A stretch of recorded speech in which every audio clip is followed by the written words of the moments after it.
so. Roughly. What's your take on your experience with the men of the Manosphere? So my take has evolved. Initially, my take was more so, it seems they're coming from a negative place. It's so anti-woman and sounds like they just hate us, right? That was my initial kind of take on it. But putting my feelings aside from all of the conversations over time, what I've collected is it's not anti-woman, it's more so anti-feminism. Like, y'all hate that. Yeah. And then it's not that you hate us, it's more so it's a place where it seems like a barbershop type vibe where y'all just come to talk about it, and it seems to just be a common theme that like the women this, the women that. So like naturally I can see how we can come up, but I know it's not mostly about us. But yeah, it seems more so, and the evolution of that is okay, well, they're just saying what they feel essentially, and then here is what we can do about it. We just sometimes, again, well, most times it's not packaged in a way that we would like to receive it, so it's like it sounds, we hear with our feelings more so than hearing the logic of the whole conversation, which is what we can do as women for it to be better. Are you in the minority or the majority that is able to hear through the hyperbole, the salaciousness? Do you think that you would be in the majority of women that are able to hear through how the information is delivered to get to the point that you're now at? Or do you think that you're in a minority of women that could hear through it? Yeah, no, I honestly think I'm the minority, but you have to be in, and I've made this point before, you have to be in a receptive place. Like, every woman isn't in that place where she can receive that information as something that's going to help. It's as opposed to just receiving it in a harmful way, or, oh, they're just saying that to hurt us or whatever, they can beat us up and talk bad about us, whatever the case. Which is, it does sound like that, but if you listen to the message more so than the actual words that they're using, most times you'll get it, I think. Rebecca, what's popping? You also fresh face, fresh take on all of it. You even newer than I would say we are. Maybe by probably a year and a half. So, what's your take on the Manosphere? So, at the basis, I definitely agree with it. I think that it's great for the men to have, to learn from each other as far as like relationships, dating, masculinity, even understanding what masculinity is, and their perceived like societal disadvantages that they may have amongst themselves that either women don't care about or we don't understand because we may not see it personally. So I think at that baseline, I think it's a good place, and I can definitely understand where they're coming from as men. Even if I may not understand everything that they're saying, it may just because I'm a female, so I don't have the same viewpoint, but I can listen to it and be like, I can understand they go through relationship issues, because that's life. In trying to mine it out, I can understand that, even if it might come through like a negative light towards women, I could definitely understand. What makes you so understanding? Just because I can say that I've been a part of the problem before, and I grew as a woman, understanding like my faults and the things that I might have said or might have done that could be damaging, or I hate to say traumatizing if that's negative towards men, but traumatizing in relationships. So I can understand where I would place myself if there are certain issues that guys are talking about and be like, yeah, I've done that, or I've seen that being done before. Also working with men, the military, I hear it a lot.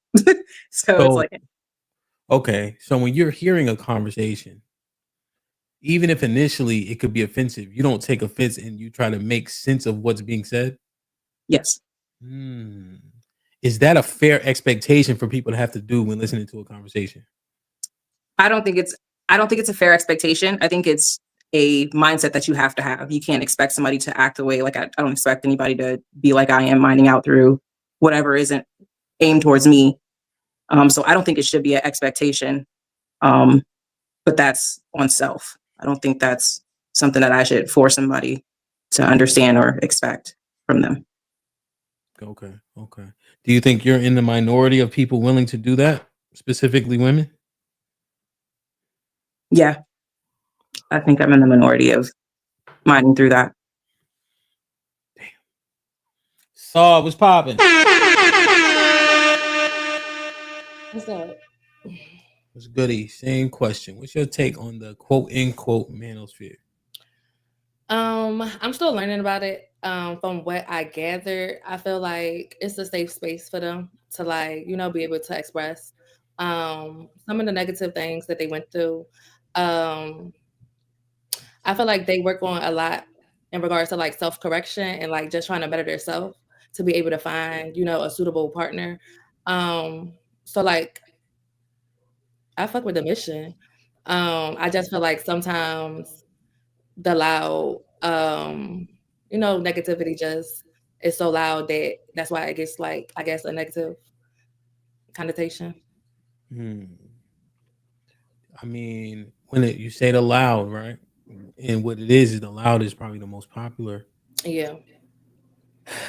So, is it just loud, or is it the actual representation? What do you think? um I think it's the representation, because I feel like for the most part a lot of the people who's actually put in the work or like learned from the manosphere, they got the results, and like the ones who probably didn't necessarily get the results yet, they still are screaming those frustrations. So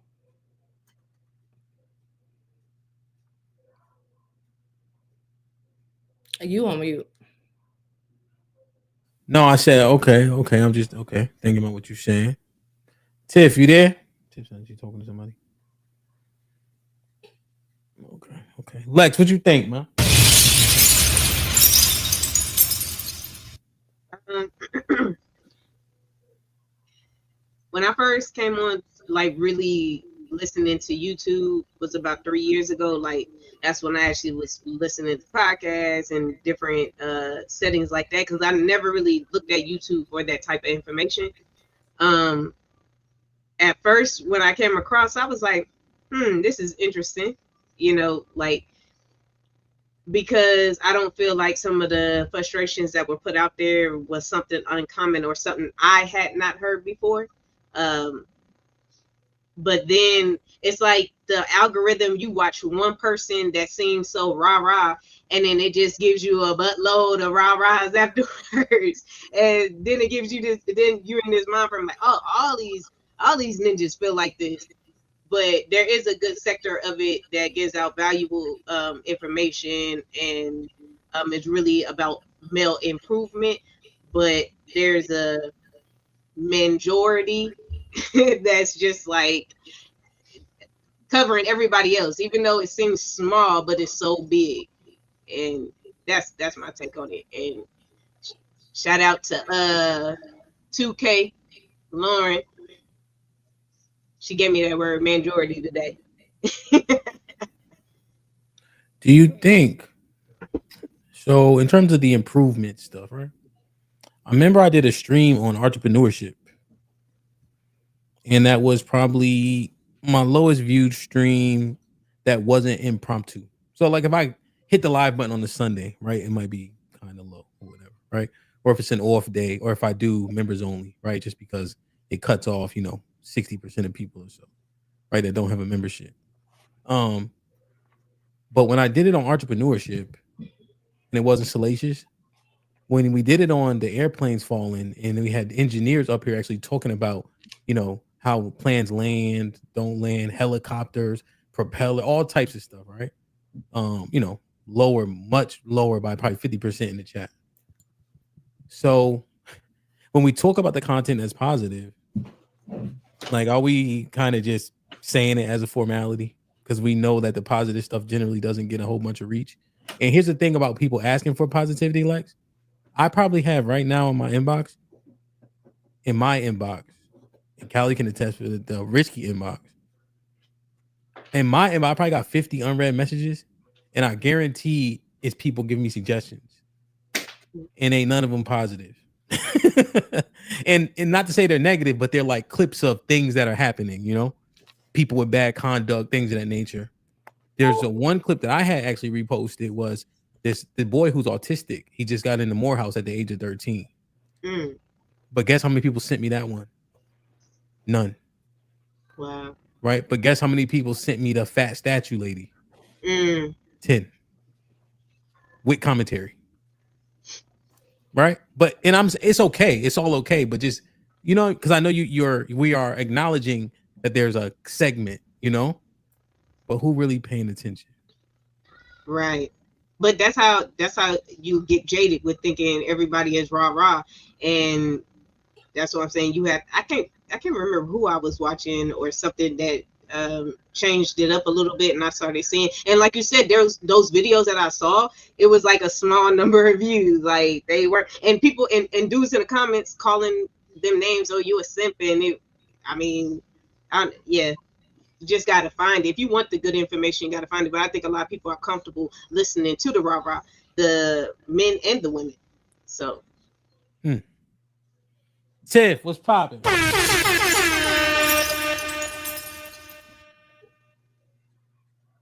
got the floor. Test. Yeah. Yes. Okay. Hi. Hey, y'all. Hey, ladies. What's your take on the manosphere? Let me, just in general.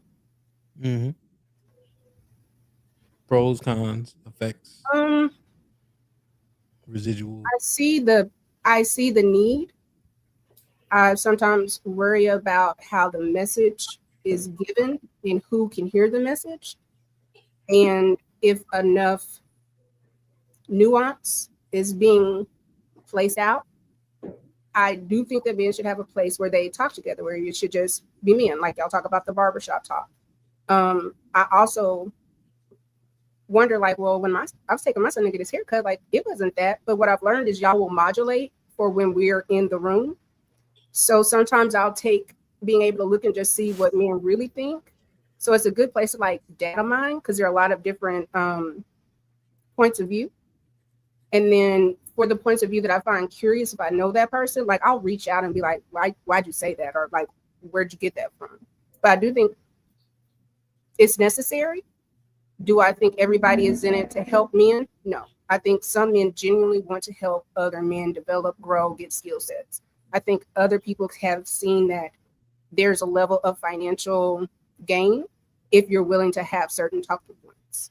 So it's America. It's capitalism. It's no different than anything else. There's good and bad. And I think the people that want to see the good in it and grow, they go in that direction. The people that want to be like He-Man woman haters, they go in a different direction. But it's enough information that you can decipher what you want to listen to. Where do the majority lie? You said it was some men that are teaching men valuable things. Is it the majority of men? You mean content creators? Whomever that you were referring to. So the men that you put in the sum, take those men. I'll say the majority, it is for positive. I will say the majority. It's that positive in the sense of male-centered and wanting to see men progress. Okay. So what don't you agree with? And it's mostly positive. The delivery? The delivery is super harsh, but I know I have to remember it's not necessarily a message for me. And then sometimes it can just seem very jaded and really top pointing, to where there's certain people that they have certain talking points that regardless of what's being said, they're going to spew it out and it's not beneficial. When you do that, to me, that's an agenda. The ones where people can kind of like reflect and come back and at least be decent in the delivery. I'm not a fan of these bees and these bees. Not a fan of that. Nah. And I don't think it's necessary. In fact, I know it's not, because you don't speak like that, right? And you're able to develop and train and work with people. So if you can do it, they can do it. So the salaciousness is a choice. That's a choice. It's not Aaron doesn't speak that way. I can go down a list of men that have never said anything that would make me be like, whoa. And you can take a tone, but you take a tone. It's not, it's some people that just, it's It's jarring. It's jarring. And I don't know if it's beneficial if you're trying to be in partnership with a woman to have a jarring communication style. That doesn't seem like that's a good match. Because if you talk to your wife like somebody's Manosphere thing, it would be some problems. I could imagine she wouldn't appreciate it. Oh, she wouldn't appreciate it, but problem is that's not my life. Right. Yeah, but she wouldn't like it for sure. But what you just said, that's not my life. You don't have to talk that way. You don't have to be ugly to prove a point. You don't have to berate people to prove a point. So, Ash, you there? You can hear me? Mm-hmm. Yeah, just listening to the ladies, I'll have to side with both Rebecca and T. Let me show you something. Excuse me? Let me show you something. So this is a clip, right? Mm-hmm. Now, I think people denounce certain things and whatever the case is, right? But when they put Mount Rushmore together, from what I gathered, majority of people put this man on the Mount Rushmore. There's actually, for the Black Manosphere, what I gathered is two of these brothers in this clip are arguably on this mountain, right? Now, the brother's going to do most of the talking. And Callie, correct me if I'm wrong, was he the most popular? Is he the most popular in terms of viewership, followers, and etc.? You talking about T or you talking about AM? T. I would say T would be the most popular. Yeah. Yeah. And I don't know if he agrees that he's a part of whatever it is, but I think most people make the association. Is that fair, Callie? That's fair. He would say that he's not a part, but I'll say my opinion. So I want to show Ash this, and then I want to just get her take on it because it kind of highlights what Tiff's saying. One of the more popular topics is like Black women's conduct, Ash. All right. That might be the most popular topic. So let me show you this so you can have a level of context, and then we'll push forward from there. All right. Right. Well, first off, I'd like to thank my man Trigger Mike. He always put me in on the good shit. And shit like that. He keep me up on what's going on because I don't really know what's going on in the world. And I'm listening to this and I'm thinking, I'm cocky and I'm an asshole. But I'm not light-skinned and I'm not handsome. Wow. And so I can tell y'all, it works differently. Some things that you do is just like awkward. There's a woman, and I don't know if y'all know who she is. I didn't know McClure. She's got these twins by this white man. Y'all ever heard of her? She's an African woman. Yep, the McClure twins. Yep. Yeah, she came over to my Instagram arguing. I didn't know who she was. And then they were like, dude, that's the girl that does something. I was like, I don't know this shit. And then I saw a kid had like 2.3, her twins had 2.3 million followers, whatever. But she was arguing with me, and I was just thinking to myself, I said, I noticed because I was talking about what I noticed that Black women do, all this stuff that they're talking about of what kind of man need a confident man to approach us. Isn't it funny that they had a video out there where a Black woman was telling Black women how to get a white man? And you remember one of the things, I don't know if you saw that video, but one of the things she said was you could approach awkward ass Brad by giving him a wink, a smile, and going and talk to him and tell him she didn't mind. I want y'all brothers to know that it's okay for a white boy to be a nerd. It's okay for a white boy to be a lame. It's okay for a white boy not have swag and not have confidence. They'll talk to him, but they'll tell you need to have confidence. You know what they mean? They mean fucking World War II confidence. They mean motherfucking Vietnam POW war. You got to go through a bunch of shit to get to a Black chick. She might call you a motherfucking lame to your face right on video. She might put a video up and talk shit to you and put it on Instagram about how you took her to the wrong restaurant. She might embarrass you in front of your friends. You got to have armor around yourself. And I'm talking about the armor of Jesus Christ. Wow. You got to be ready. But when you a white boy, it's welcome. Come on in. Oh, let's say you an athlete. Let's just say you are an athlete and they know you play in the NFL. You could walk in looking like Gollum, but you got on a chain and you're going to have an easier time trying to holler than a regular cat. It's just the way it goes. I can tell you this. I'm not a handsome man and I'm talking a lot of shit about Black hoes. I do. But when they walk up to the front of my house and they say, God dog, look at that house. I fuck the motherfucking Uber drivers. I fuck the motherfucking bitches. I ain't lying. But them fuck me. Why? Because of the house. They drive them, see all them cars in the driveway. They ain't see that nigga that talk shit about these hoes. I sure am. Yo. So when they talking about they don't get approached, the difference is today, let's just be honest, fellas. Haj, what happened? Yo. What happened? My boy was going The there. reason why it's a lot of men out here not having sex because there's a lot of women having sex with the same guys. You just saw Monica talk about she got her heart broke by C Murder. Bitch, you been married and had kids by 2 different men while that man been in jail. How he break your heart? What did he do to break your heart? He didn't call you during his visitation hours. What happened? How did he break your heart when you was free as a bird? But we don't want to talk about the shit that black women say. Just ridiculous shit. We have a hard time dating them because they make shit difficult. Black women like drama and trauma. That's why this chick would get online and share that she got broke up with by C Murder. Who shares that?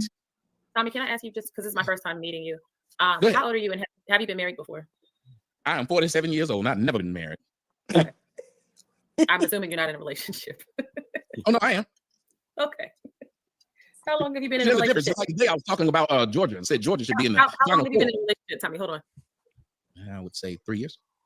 Is she black? Almost. Huh? Is she black? Yeah. Okay. Go ahead. Sorry.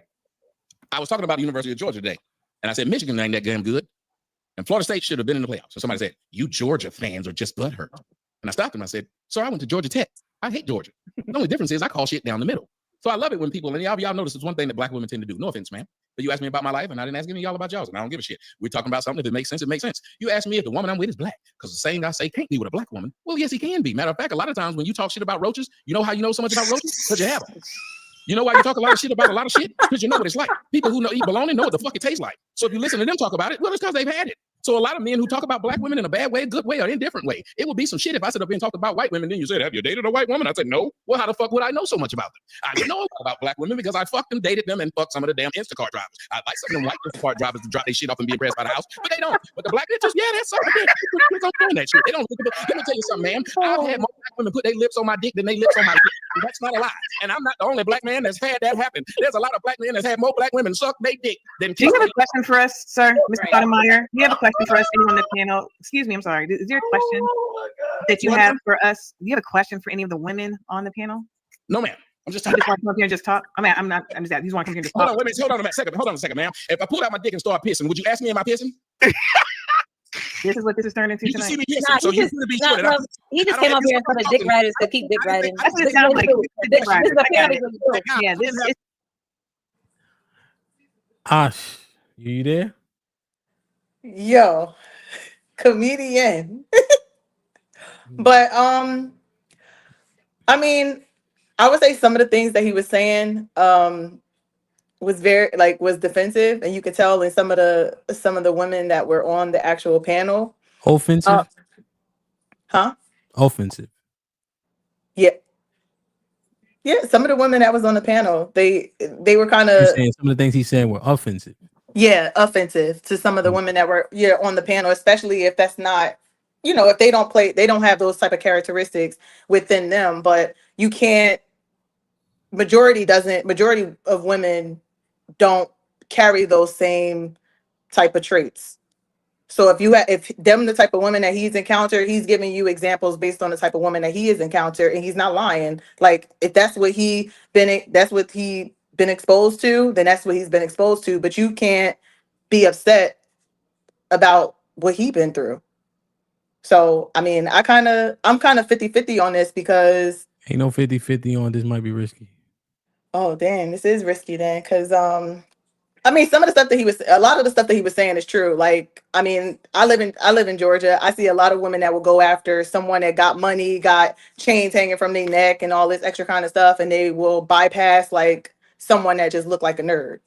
So I feel them when it comes to like the appearance of a man and how they get bypassed based on what they could possibly do for them. So Ash, take this walk, right? He's saying, yo, this is what black men are dealing with. And then they see a Brad or a Chet and y'all give him the utmost respect. But when it comes to black men, he got to have this, that, and the third to get your attention. And then if he too square, y'all don't fuck with him. You believe that? You think that's true for the majority? Go ahead. It's a broadcast. I mean, go ahead. I think it's true. What I've been seeing here in Georgia, it be married women going after it'd be married women going after married men. Then it'd be like, you know what I'm saying? People, some of these girls don't got no boundaries when it comes to like talking to a man. Minority of them. Majority. Like it'd be mad women out here talking to married men. And what can he do for me? Gosh. I'm just keeping it real. So if you keeping it all the way tall, right? I'm just keeping it real. This is what I see. So take this. All right. So he's telling men to look out for this. You see, he's advising men, edifying that maybe don't have the level of experience, out in the earth. This is what you're dealing with, right? Because we're talking about the manosphere, right? This is one of the quote unquote alleged arguable godfathers. So he's basically warning men to what you're saying. So you think he's doing those men a good service? Absolutely. I would have to say, yep. So you fuck with it then. You think it's good for men to get this information? Absolutely, because we as women, we do the same thing. Yeah, we do the same thing. Yeah, we do the y'all same be thing. acting like this out in the earth. Y'all be wilding like that, Ash? I mean, we'll go to our homegirl and be like, this nigga did this nigga did that. This nigga. So like we do the same thing, but we may do it behind closed doors. We may do it on private lines. So, most people ain't privy to the type of conversations that we having, but women do the same thing. Whether you got a best friend, whether you got a friend that you could just confide in, like we do similar things. So why can't they do the same thing? And but you think he right in what he's saying? Majority wise. I think his take could be a little bit different, but the information that he's displaying is absolutely accurate. You saying his approach is like his approach definitely could be different, because some people is not going to perceive it the way that that he's presenting the information. Well, one, because we're talking about him talking to men. So do you think the majority of the men are going to get the message clear or no? Oh, absolutely. But the women, it can come off very. But if he's talking to women, if he's talking to men, then with how the women take it doesn't matter, right? Essentially, because he's talking to men. Because remember, it's a manosphere, so he's advising men what's out there. You see, so if you think the majority of men are going to get it, then how the women take it, is it inconsequential? Does it matter how the women take it if he's talking to men? I feel like it does. Why? Because if they're getting this type of information and they're perceiving it the way that this guy is telling him based on the experiences that they went through, then he gotta lead by example. He can't lead by his example. He want them to get this information and use it wisely, not be defensive once he come encounter with somebody, because you could also misjudge people based on someone else's experiences. Oh, I get it. So you're saying the information is solid. Yeah. But how he's delivering it, those men are gonna take it and take on that type of energy type shit. Yeah, because they may run against a woman, and they may run into a woman, and they may think that this is what it look and or sound like based on what the guy just told them, and they can misjudge somebody, and now you got a messed up situation and you just ran a good person away. Yeah. Okay. I catch your drift, right? But you're saying the information is valid based on information is definitely information is definitely valid. Yep. Marcus Evans with the $5. What up, brother Hamp? What's popping, Marcus? Thank you, Asha, for keeping it real and saying a lot of the quiet part out loud. Jordan, salute. What up, buzzing, bird flipping dozen. Holla at your boy, you thought your cousin was. To Jordan Fraser for becoming a family member. Welcome to the family, cuzzo. Appreciate you. Son Kid, Shalom. Hakeem with the 2,000. Asha, how are you going to reschedule on the Lord's time? Bronze Bomber, salute, my G. Aaron with the $2. Asha's sister car revoked, and the show just started. Well, what do y'all think about what Asha said? Anybody? That's how men talk. Like, if the message is going to be for the men, that's how they talk. So I understand we don't like how it feels to us women. But if his message is for the men, we need to use that filter to just be like, we should. I'm not going to say we need, because y'all can do whatever y'all want. But we should be able to filter out that, okay, they're going to talk harsher barbershop talk. We understand that they do barbershop talk to each other just because we in the space. And this is just how I think. Just because we're in the space, they shouldn't have to change how they speak to each other. Unless they're directly talking to you offensively, we shouldn't be taking offense to what they're saying if they're going through their own experiences with us. That's how I look at it. You know, do with that as you will, but that's how I see it. Yeah, that's what I was saying earlier. As far as when I first came in and heard them talking, it didn't really come across until my thing got filtered with so much other stuff. But it seemed like men talk. If you got a whole bunch of boy cousins and stuff like that, you heard them talk in a certain way that sounds similar to where I didn't think like, oh, off the jump, this is bad information, or that's amongst the men, they talk how they talk. It if you feel offended as a woman, I think we Asia and Rebecca pointed it out, the talk ain't for you. You know what I'm saying? Like that's just what it is. Unless you're that woman that they're talking about, or the one that they're talking down about. That's the only way your feelings are probably hurt. But if you truly are not that woman that a lot of them be on here saying they're not that type of female, then why would you be bothered? Callie? I feel you, Alexis, until that speech is aimed towards you and they don't give a damn whether or not you're that type of person or not. Correct. So, y'all know I've been on the internet for a long time. So, my opinion is going to be slightly different just because of my experiences in the overall manosphere, the more popular content, not the helpful content, but the more popular content, right? So my concern is, and the reason why I don't necessarily let my boys consume it, is because for the less sophisticated listener, that can fuck somebody up. Excuse my language, I'm sorry. But that could really mess somebody up, right? Where you lack discernment, you're using just talking points as your discernment. And then you like, oh, well, she has all these other things that's going on, right? Like, oh, she got the nails and she got a weave, so that means she's X, Y, or Z, right? But you have not even talked to this woman at length. You don't know anything about her. You don't even know how she moves or none of that kind of stuff. All you're looking at is the outside. I think that's the negative piece of it. So that's just my thing. Like I don't deny the fact that those type of women exist. I know they exist. They may not be in my purview per se, but just the reality of the situation is that they're going to be out there, just like there's going to be some ain't shit dudes out there. You know what I mean? That's just the reality of the situation. The same way that I don't like when women be like, all men ain't shit, is the same way that I don't like when men be like, women ain't shit. Well, not even all, but just saying in general, men ain't shit, women ain't shit. I do not like that rhetoric on either side of it, because it gives people an out to not look introspectively and just point the finger at the other person, and it also tries to give you around a cheat code to actually discern the person that is right in front of you. But those are just my 2 opinions. Okay.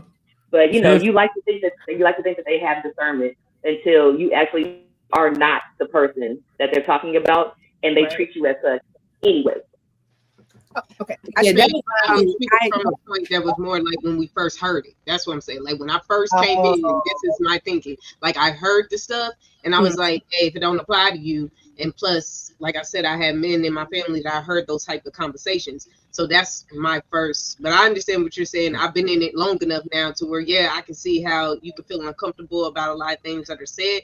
But at the same time, it's dangerous because again, if you are really trying to help somebody and you fundamentally can point out their issues within the relationships with women, that's fine. Like no one cannot admit that. But it gets to a point to where my concern, I think Callie and I probably are the same. My son is 27. And I can see from his friends that age range and down, like he still has good sense. But we can be behind and talk to some of these people that are 19, 20. And when they talk, they sound like a YouTube kicker. They're just spewing out talking points. And I'm looking at you and I'm saying, you're 19. You don't have enough life experience to even believe this to be true. You are programming yourself with other people's shit. And that's harmful. And then if you're saying, What's the harm? Sorry, Cliff. What makes it dangerous? Oh, well, go ahead. I think it's projection, right? So you can swim, I can swim. If somebody says all black people can't swim, that's not true. But if I'm like, no, y'all can't swim and you can't swim and you are lying. Oh, and that's how it's like, hold up. And who is this for? And how is that helping? Like at some point, okay, you're angry. Now what? But it's vitriol sometimes, and both sides. It's majority or minority of the time. Do you think people are gonna have? So if you take this swimming analogy, extrapolate. Can most black people swim? Like, what is the consensus? So my experience, anecdotal, yes. General, no. So I just think if I had a lifeguard at a pool with a bunch, like I had a family reunion, right? And the stereotype fits because can we swim? Like, can y'all swim? Yeah, like, swim. Can you swim to the point get yourself out of danger and shit like that? Oh no, I can't swim to survive now.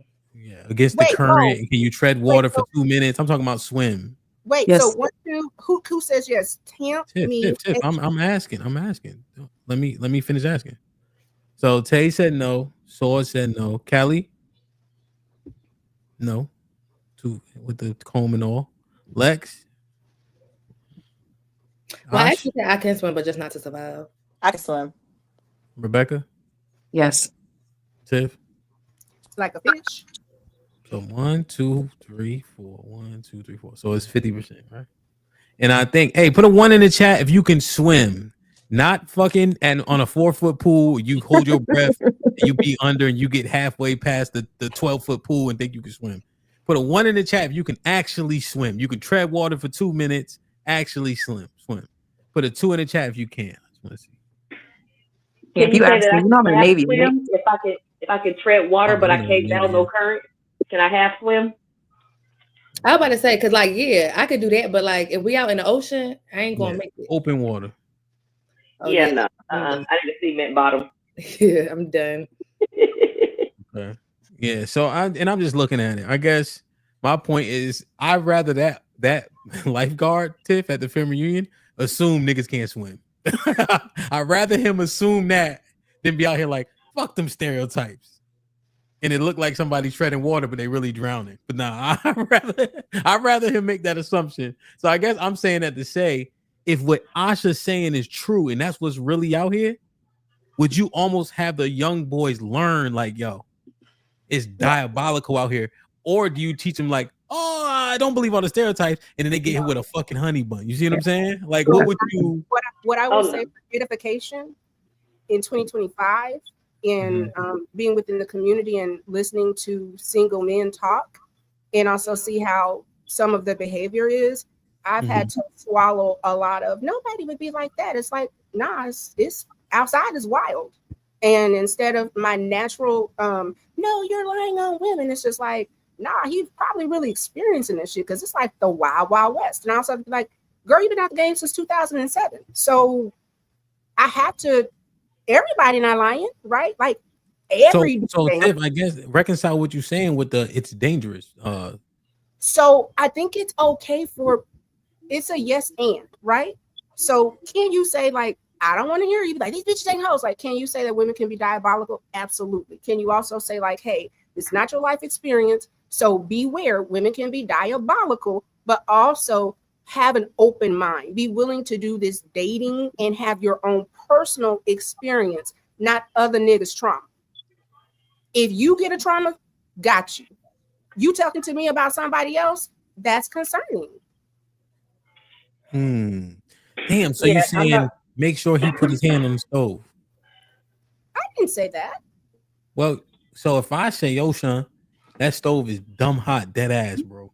Don't fucking touch that stove, my nigga. And I grab him by his shirt, your little son. Don't touch the stove. I got the nigga yoked up. My son bigger than you, but okay, go off. No, listen, it's level to this strength shit. So salute the baby boy though. Tell him I love him, but it's level to this power shit. Right? But my bad, I got distracted. Niggas being strong and shit. But you know what I'm saying? Like, I don't want him to then go say, well, I know Uncle Hamp said don't do it, but mommy said I got to get my experience and all that. Now we both sitting up in the hospital. You bored with us in the ER because we got 3rd degrees. Why you got to go? Even if I yoked them up.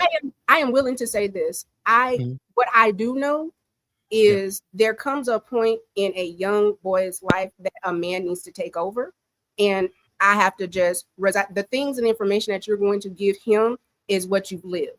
The information I'm going to give him is what I perceive.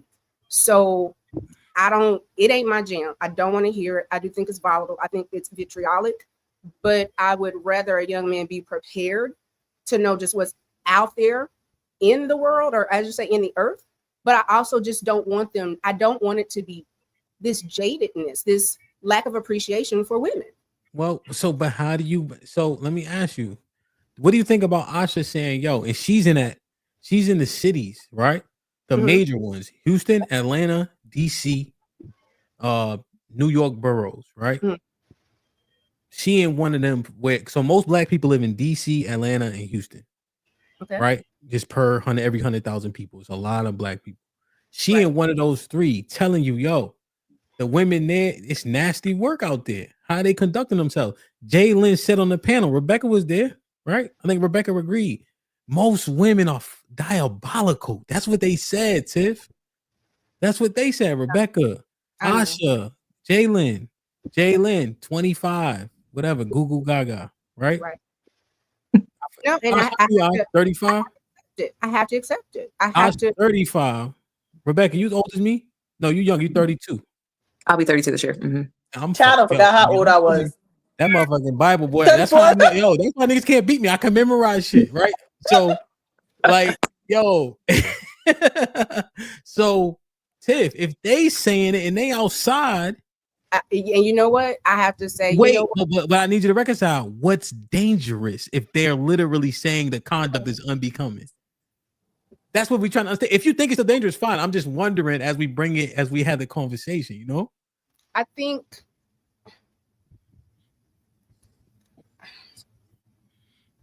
go ahead, it's a broadcast. Hold on, sorry.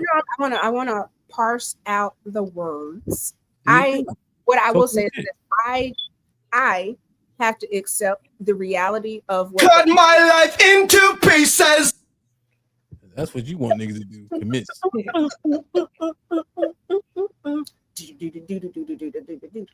This is my last resort. So what you think? Hey, it's 2025. I have to accept what the people outside is telling me. I wish the behavior was different, but I have seen a lot that I've had to be like, oh, yo, wow, Orchard, he be playing with me, but the jams, like Orchard. I mean, not come on, finish your thought. I did. You put it up there. I'm not in the chat. No, I put it up there for me. Okay. Okay, you're right. You're right. I am saying, and how many times, Callie, how many times have you heard me say this? Like, I was wrong. Have I not said that about like? Please don't get Callie up here lying and carrying on. She's trying to do hair. No. She got enough to focus on. She's doing hair. You be in Rebecca. You be in the Discord. I don't try to. I swallowed a lot. Go off camera. Act like your shit. A lot of throat. I've been out here fighting and windmilling for the women, and I'm like, goddamn, girl, you getting me beat up, and you out here doing the most. If I understand what you want, but you can't dilute that with what's reality. And that's the hardest part. I don't have any sons. I don't have any sons, Tiff. But but I don't have any sons. But the way that men talk, like, I understand that it sounds really harsh to us. And I'm sure the mothers are like, oh, I don't want my son to be, but it's like, that's why you teach your son discernment. Have his father or a male figure in his life teach him discernment to be able to filter out, okay, yeah, this man is talking like this. And of course the women don't like it, but what is he saying? Obviously, yes, he may sound jaded or whatever the case may be, but he's given some gems to be like, hey, this is what's out here. Yeah, I'm having all these words, I'm very animated, but this is what is out here. That's the main important statement. And I get that, but Rebecca, here's my thing. So again, I'm bringing up the Discord, so join the Discord. yesterday in the Discord, there were 2 married men that were bigging up their wives. Truth was like, "That's my baby. I'm learning how to cook." Like, he just elevated her. We've seen Hemp has been wearing his ring. His wife is around. There are a lot of people that are in successful relationships, and I would wish that some of it is just more balanced. Like, everything is not negative. But how did they get there, Tiff? What do you mean? How did they get there? How did who get there? The women. How did they get to a successful relationship? How did they get to a successful marriage? That's a Hemp question. I can't tell you how he got I'm just there. saying they had to go through things. It wasn't like they met them and everything was great right out of high school. They met the love of their lives. They had to go through some things. And I'm sure they'll speak to some of those things as well, but they're appreciative of the women that they have in their life after going through certain things. Yeah. I'm pretty sure this the hardest shit I ever did. Shit me. If motherfucker think this shit is roses and bubbles, somebody lying. But then that part that's disheartening is that as soon as you show any kind of appreciation for your wife, then here comes the simp, you a punk, you acquiescing, you doing this and that. And we can say acquiescing is compromise, but they don't mean it in a positive way, like compromise. They mean acquiescing like you're getting bent over or whatever like that. You just doing whatever your women tell you to do. I agree. But Callie, I agree with the you can't acquiesce, right? Because how you do anything is how you do everything. So I'm a firm believer, you know? So, but I catch your drift that you saying what the responses is when you speak positive. Right. You know? Yeah. So that's my concern. And that's just for the less sophisticated listener. Yeah. No, I catch your drift. My bad for interjecting because you was making a different point. Well, no, it's fine. Yeah. But yeah. But, I did one of them things where motherfuckers start derailing. They hear one word and start talking about that when you ain't even talking about that, right? You just give an example of what they saying, right? So, yeah. You know, that's the disheartening part about it, and that's the negative part of it, right? Yeah. When you're going to get to that point. Yeah. And the thing is, right? I said it on the stream before. Yo, everybody acting like they don't get in arguments and fights and all this stuff. That shit's bullshit, son. Right? We not finding like angels, right? The women that we met that we love came up in this earth also, right? But so a lot of they've been socialized the same way. So a lot of that thing has to be figured out, and you have to continue to what's it called? Reiterate, right? There's behaviors that you got to deal with and address, right? And they have a lot of the same thought processes, you know. So no, ain't nobody saying this shit is fucking roses and bubbles. That's for sure. But see, here's the thing, though. You say you got into an argument, right? Mm-hmm. The less sophisticated listener will think that argument was her doing the finger in the face, motherfucking you, stuff like that, right? The more realistic listener will know that you guys are just having a back and forth, and you guys are trying to work through, you know what I'm saying? One person trying to get the other person to understand what it is where they're coming from. Mm-hmm. So it's still an argument, you know, for, you know, at the end of the day, but how that argument is effectuated are 2 different things. So the automatic assumption from the less sophisticated listener will automatically think, oh, it's an argument. That means she up in your face and she doing this, you know, that type shit. Yeah. And that's the danger in thinking that comes along with the territory, period. That's just is what it is when you're dealing with Black women. Yeah, no, I wouldn't. I couldn't even imagine that shit. I'm like, she said it. I'm like, I've never listened to you enough. They know that don't fly. Like, no, that's nuts. Yeah, I don't even talk crazy on the internet about being like all time. Yeah, not nigga. You wouldn't dare wag your finger in my face. I'm just gonna say, just a PSA, nigga. Don't. It's not gonna go how you think it's gonna go. That's those women ain't out there. Because we know that those women are out there, right? Because we see them online. If you haven't seen I'm talking about men, Callie. I'm talking yeah. I mean, to come back several times and kind of like reconcile and just say the way that me and Callie are closer in age. So the way we dated is different versus the way that you dated is different than how Asha. The generations, especially I think with technology, really changed the game. Like, it wasn't no share your location. At best, you had a pager, and if I got a quarter, I can call you. Maybe not. I got to get to the house. Then the next iteration was, okay, we got Facebook. Now we're saying that to say what though? To say the way that y'all are dating younger people, I know that I've aged out of that. I cannot relate to what is best for a younger man or woman, really, to engage in. Like, I can tell you like what to look for, what kind of standards, how a person should treat you, but how you go about and what that's going to look like. I don't think some of the older women. Let's not take them out of the equation either. It be some of the older women that be with the older men. Damn. Girl, you're not finna. I don't believe. Look, listen. I'm just telling you what I be seeing. You can't do that. You can't put an age on it. It be some older women out here. You kicked out of the sisterhood. You kicked out. You're out. Give me your paper. Don't classify now. Don't classify because it be the older ones out here. They be running amok. You've lost. They do. They do. Where y'all get it from, right? I tell them where y'all got it from. They can't blame the internet, HAMP. They can't blame the internet because we barely had it when we was growing up, so we're not gonna do that. Don't do that. We had it was there. A test location. A test location in an AOL chat. Please believe it. That shit ain't. I'm saying it ain't that much different. The old joints, they the most like sexual too. That's the crazy. Cougars. Yeah, them the ones that when you be walking through the club, they be groping niggas. They be the old heads, real shit. Yeah, essay like a motherfucker. You just trying to walk. I got my book bag on. I'm about to go work. She touching you, doing all this other shit. I'm like, yo, the young girls don't do all that. Trying to knock you off your square. That's what it is. Trying to get where you going? She got no time to win.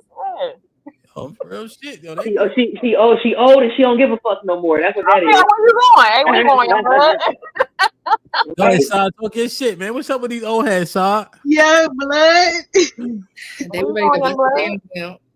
And what you say, Saad? I said they be ready to bust it down. Yo, real shit, son. And then the old heads, they trying to go home that night. They don't got. I mean, they don't care about the first night. They don't care. They don't give a fuck. Like the young girls, they on Instagram and all that, so they got a little bit more cachet and shit. But the old heads, they don't got no Instagram. Their husband don't know how to use the phone good. Like, yo, I'm telling you. Y'all be violent. Yo, and it always be, yo, you know what I hate, Ash? Take this walk with me. It's always the freaknik generation act like they was all like peachy keen and shit. Yo, first of all, you're not gonna age me, my guy. I'm just saying, like, y'all, yo. I'm Kappa Beach. I'm not freaking. You will not do me, sir. No, I'm just saying. Oh, we the freaknik age. We the freaknik age. Yo, come on, man. Come on, man. This is y'all, man. Come on. No.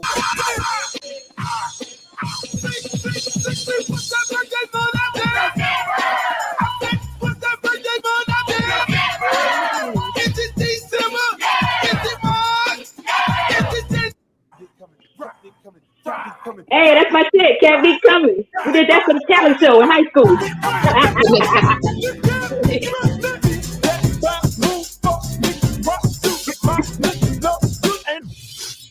That's y'all niggas. Yes, it is.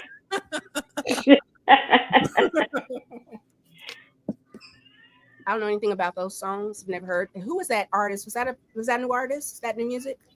That's your uncle, Uncle Luke. Here's the thing, yo. So the men with Asha, because Asha's brand new to this shit, you know, and she's just hearing it and she's saying, "Yo, this is what's happening."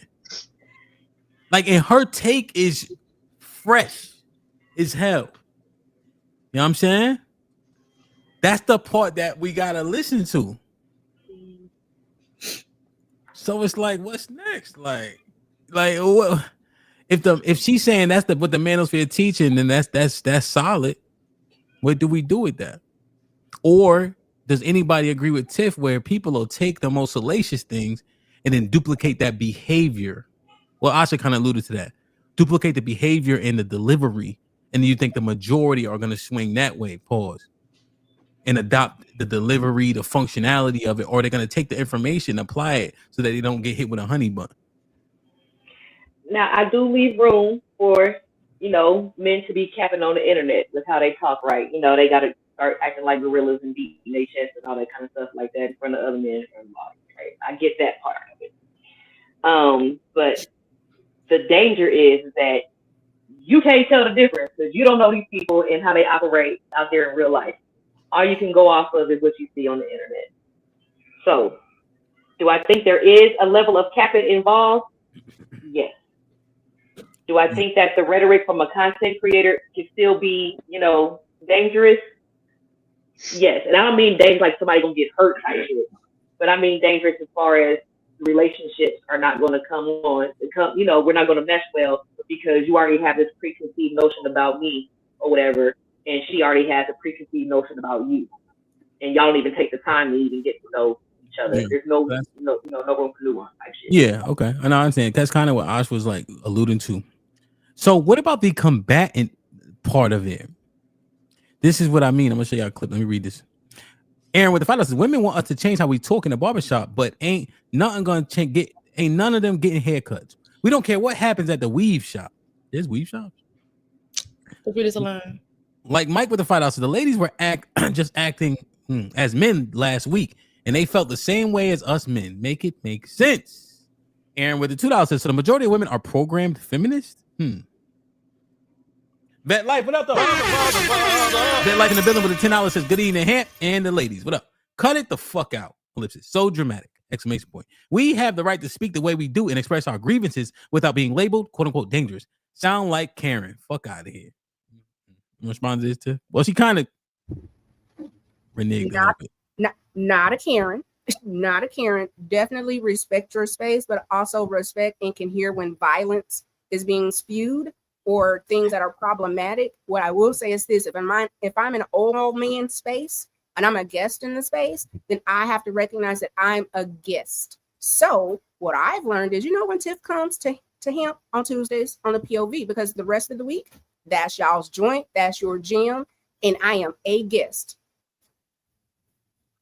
Mike Brown with the $5 says Manosphere talking point. Don't get a chick with kids. Ladies, do you recommend your son be with someone with kids?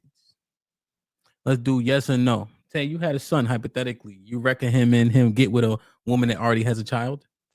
No. Rebecca?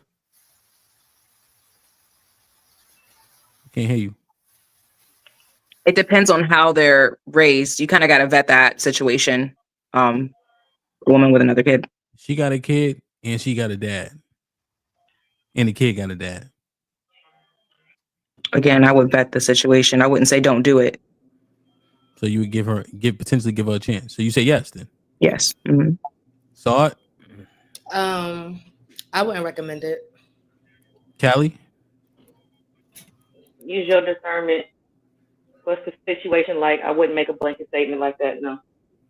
Damn. Now, here's my cause for pause, Callie, and it may be because they're a little bit younger. But if you protect them from watching certain content, that means you question the level of discernment. And I think we should, right? If brain starts developing at 25, you got to help these kids make these decisions. So he's 24 and a half. He's saying, Ma, but I love her though, but she got a baby and all that. You know what I'm saying? What would your recommendation be? I'd ask further questions. What's her situation? Was she married? She got a daddy? Is the daddy in the picture? You know what I'm saying? What's this chick like? What's her parents like? Like, I want to know all of that kind of stuff before I just tell them, no, don't do it. Well, he gonna tell you what he want to tell you, right? She wasn't married. She had a kid with a nigga that played football. He cool. He kind of in the baby life, and she come from a 2-parent household. That's as much information you pretty much gonna get. What's your recommendation? He kind of in the kid's life. Yeah, he young as shit, right? They just getting out of college, regular shit. Yeah, no. How old is kind of. No. Child is 2. No. Lex, you tell your son date a woman to go to the kid? Am I going to tell him? No, I'm not going to tell him. I mean, would you recommend he come to you? What you think, Ma? No, I wouldn't recommend it as a first option, especially if the child is under 5. Okay. Asha? I wouldn't recommend it. Tiff? No. I see what Mike Brown did there. So, Ash, what Mike is framing is the things that the men in the manosphere tell men not to do. So that's one of the talking points. You see? JC, salute, bro. What up, buzzing, birds, flipping dozen. Holla at your boy, you thought your cousin was. Salute to my brother JC the Conqueror, aka Rail in the building was popping, gifted the 1 membership. Whoever got blessed with it, please maintain it. Aaron with the $2 says women protect their daughters and toss their sons. That's bullshit. But okay. The lies, the books. Holla at your boy, you thought your cousin was. What up, buzzing, birds, flipping dozen. 1 minute. 1 minute we hollering, the next minute we talking them to the side. We gotta put the struggle. Take a to Dre who gifted the 3 memberships in the building, man. Perfect. Whoever got blessed with 1, please maintain it. Hakeem with the $5 says Asha ain't lying. I got snatched up a 40-year-old every once in a while, so I can get my cupcakes and jambalaya with the sloppy toppy. Oh shit. Fifi with the $5 says, how long the Manosphere been out? And men getting, quote, hit with a honey bun in the news every week. Even sometimes men in the Manosphere. That is a great fucking point. Yeah. Dr. Steele was popping. Dr. Steele in the building with the $5. I have been to so many barbershops, and I'm familiar with barbershop talks. I wonder if any of you ladies describe beauty shop talk. Rainbow Kid was popping with the $5. Why do y'all want the best? Why do y'all not want the best for your child? A woman who has a kid and a baby is not the best. The answer to Hamp's question should be no. I said no. But I have a question. That's a blanket statement, like the shit that I was talking about. I said no. So what? Everybody said no. But I have a question for some clarification. Shit like that. Now, are they just saying don't date women with kids in general? Because, for me, I don't date men that don't have children. So, I feel like if you have a child already, it's okay for you to date a woman with a child. But if you don't have a child, then I don't feel like you should necessarily date any male or female without a child. Correct. So that's why I just need a clarification on. Yeah. No, I think that's where it gets into that goofy shit, because it'll be men with kids that say don't date women with kids, and it's like that I think. Well, it's not goofy. But see, so the characterizations is what I wonder. What do you mean? I'm not saying it's not goofy. Callie has a right to her sentiment. Right. But if I have a kid, right? And I know this dealing with me and my circumstances and the negotiations, you got a whole other person in that life. Why would I make it a recommendation if I learned through experience? If you dating a woman with a kid and the daddy is involved, nigga, you in a polygynous relationship. That nigga got say so at your house. This is what be happening, niggas. This is what be happening, right? I'm more so framing this for Osh because she never heard a lot of this shit. So I'm kind of playing this role, right? But this is a fact though, Osh. You dating a nigga with a kid, right? It's not his weekend, but he had the kid through the week. She supposed to pick him up on Thursday. They get an argument. She don't come pick him up. Guess who plans is altered? Yours. Guess who got say so in your house? She does. Because she can use the kid as leverage or lack thereof, you see? So it's so many, you want to go on a trip, right? It's just regular shit. This not even like somebody's doing something malicious, but it's regular shit. So y'all want to go on a trip together, right? But now he got to say, okay, let me make sure she could keep the baby for X amount of days. And he might have to do her a favor first, right? All right, you keep the baby for this week. I'll make sure I keep the baby, right? Because that's how shit actually works. A lot of stuff is very transactional, right? It's not even like nobody's doing anything mean, you see? But it's a third party which can make things difficult. So now if you have a beautiful son working out his best, becoming his best self, right? Would you say put yourself in that situation? I think most people say no. Daughter too, but we're talking about boys, you see? Yeah, no, I think a lot of us are saying if he has no children, no. If he has a child, that's different. And I understand what you're saying, that even if you're already dealing with that, but then that goes to, if you're dealing in a challenging situation, then you should be committed to me as a person, as a partner, that we'll do what we can do together as a unit. And going forward, we shouldn't have any issues with the children that we bring into it, because you understand how this doesn't work. The other thing is, once you are a bonus parent, you no longer get a right to, you're a parent. So if mom needs to do something else, then yeah, you're going to keep those kids. Those are your children. All you're saying is the point. Like literally you're still man in the point why if you had a son, you say, yo, bro, don't do it. There's a whole bunch of shit that you can avoid. You see? Yeah. Yeah, if I get what you're saying, as far as that, like, yeah, it wouldn't be the first choice to go to. Absolutely not. So, Yeah. no, That's what I I'm saying. wouldn't. For your son, right? Your I get golden you. child, I the get nigga you. that made it through hell and high water. It's Asha, a this is another thing, And another he's talking also point. 24 too. So it's just All right, like, Hush for a second. You ain't saying nothing. Now, you know here's the what? other part, right? This part, right, Ash? This is another What? talking point because I see what Mike did when he put that out there. I like that. If anybody else got a talking point, we want them to hear that's Manosphere. Put it in the chat. Here's another one. Tiff said a word that's a 4-letter word. What? You know what word that was? It's a keyword. Ash, you eating ice? What I say? You Hold said on, the keyword. Ash, you eating ice? Keyword? Don't you put ice in your drink? You eating ice? What you got? Low iron? You gonna tell the whole world? Do it again. So at least 50% of y'all got low iron, so that ain't even nothing crazy. Nah, but Ash, so this part, right? Tiff said the word partner. Oh, then my husband? They said, Asha, they said if you get a woman that start talking that partner shit, run for the hills. It's a husband and a wife. If she call you a partner, that's a red flag. What you think? I don't think that's a red flag. Y'all gotta pick a goddamn side because I'm either gonna be a mammy or I'm gonna be futuristic. Like I am probably one of the most submissive. Like no, I'm saying partner like partner. Cut it out. My husband. We don't know what you're saying. We know what we heard. Man, The brothers in the Manosphere said if she call you a partner, nigga, run for the hills. What you think? So what's wrong with the partnership, Hamp? Yeah. Huh? Like, what is wrong with the partnership? You know who else call each other partners? Gay Yeah, niggas. I know. Don't disregard me. Don't downplay me. So we on some Huggy Bear shit, right? We go to a company networking event or so-called Christmas party. I say, oh, this is my partner Saad. But you actually a wife.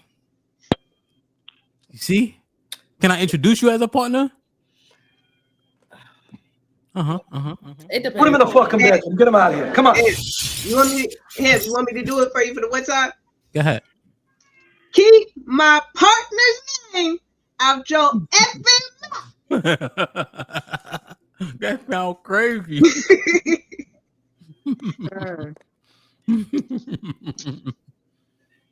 So Ash, that's another talking point. If you use partner, get up out of there ASAP.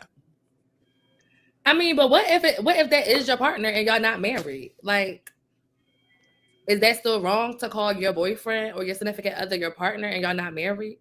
I don't know. So I ain't even considering a relationship that ain't a relationship. Call that nigga what you want, bro, son. Oh, so it don't Call that count nigga. unless we husband and wife. That's basically what you're What saying. your taxes say when you got a boyfriend? Single. Mm-hmm. Head of household. Mm-hmm. So yeah, man. Yeah. Call that nigga without my G. You know what I mean? Call that nigga what you want. You know what I mean? So Osh, what you think about that? Niggas take extreme exception with that. Don't call me partner. What do you call him? Husband, hubby. Babe. That's my man. My man. My man. That's my nigga. Scally, let me read it. There might be some questions in these chats. Let me see. Ask Ava to find out. Says, sure, son, go ahead. Because I'm not saying I'm any better of a woman than she. A child or no child does not create character. I don't understand. Well, I don't think it defines her character. I think the circumstances, right, are less desirable. And if you have a son and you give him a recommendation, you put him in the best situation. That's simply what it is. Okay. Aaron with the $2. Will you go ahead? Because that mic is not good.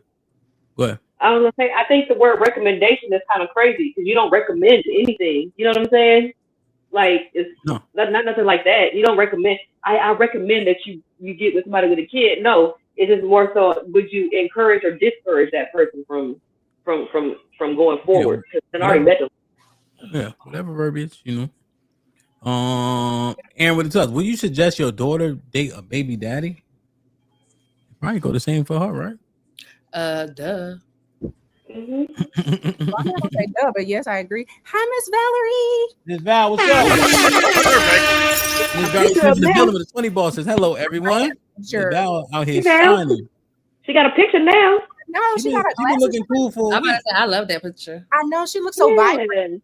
That's beautiful. Hey, But what Miss she did was she so she was in the midst of customizing her iPhone home screen. So you see where Why she did you add a widget right there.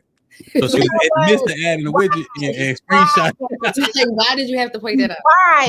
Everything. Like Mike would find out women cover their sons and cast their daughters aside. Because they understand a woman's nature generally. Rainbow That's Kid the with the opposite of analysis. Becca said yes, and Callie said use your discernment. And that she would not say no. Not sure why you try to gaslight me by saying everybody say no, Saudia. I just played it back. You are a liar, ma'am. You want to respond to this? Yeah, because what did I lie about? Because everybody did say no. I'm confused. No, they didn't. No, me. Oh, sorry. Go Me ahead. and Callie said yes, but I walked it back. But that's what they're talking about. So when we walked it back though, in the unison, everybody said no. Thank you. You ain't wrong when she right. Kurt has this talking point. Let me see what y'all think. This is the Manosphere kind of teaches. Kurt, let me know if I get it wrong. Because you kind of put it in like the top two things you have to get from a woman. One of them is submission. If she don't submit to you, run for the hills. What y'all think about that? Men teaching men. Because if you don't, she's going to spin you every chance she get. I agree. Yeah, it's a requirement for sure. So y'all agree? Y'all take exception? No so exception. You know by submission, you know there's a hierarchy now, huh? Mm-hmm. Men? Yeah. Oh, let me just make it clear. Men, you. God, women, man, me.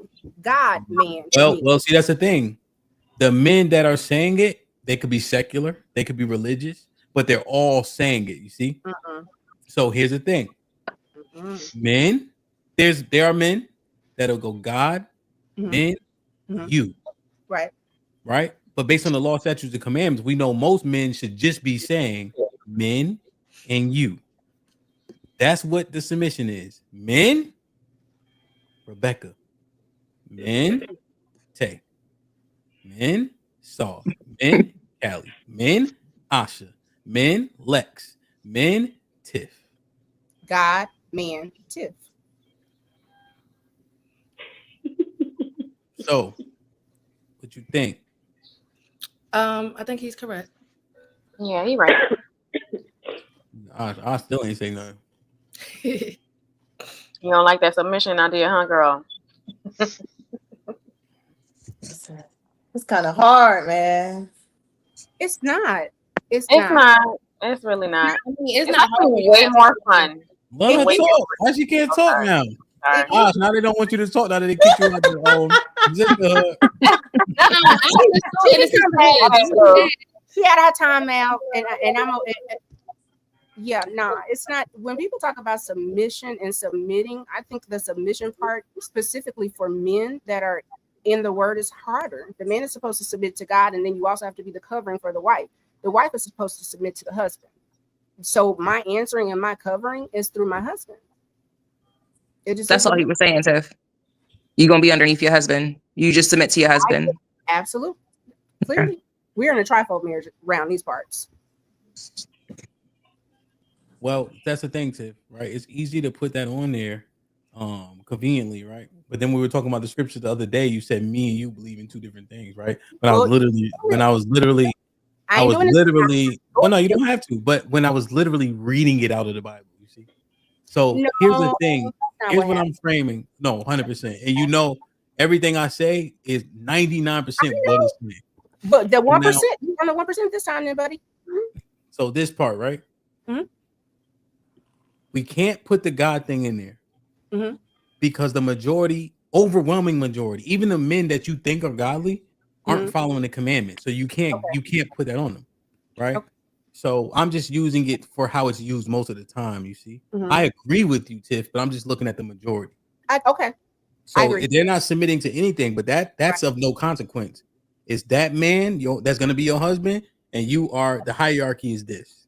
Mhm. Ash, what you think about that talking point? It's a broadcast, Ash. I'm gonna put this in the podcast form in a minute. Oh no. What does that mean? It's gonna be a podcast on Apple. Oh, I this? mean, that's the way you would want it. You would want, ideally, you would want a man to kind of lead you, but based on experiences and stuff, it can be difficult for you to be submissive to someone because you got to have that level of trust in them that they're gonna lead y'all in the right way, and you could just follow. So,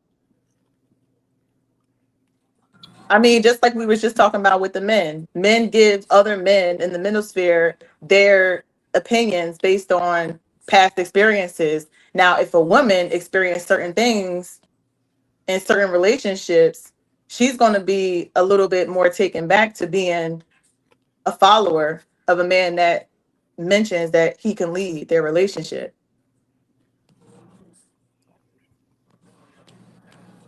I don't know. Disagree? Do you guys disagree? I do. I do. It sounds like you're talking about selective submission, meaning it depends on the man. That's not how that goes. No, And no. go ahead.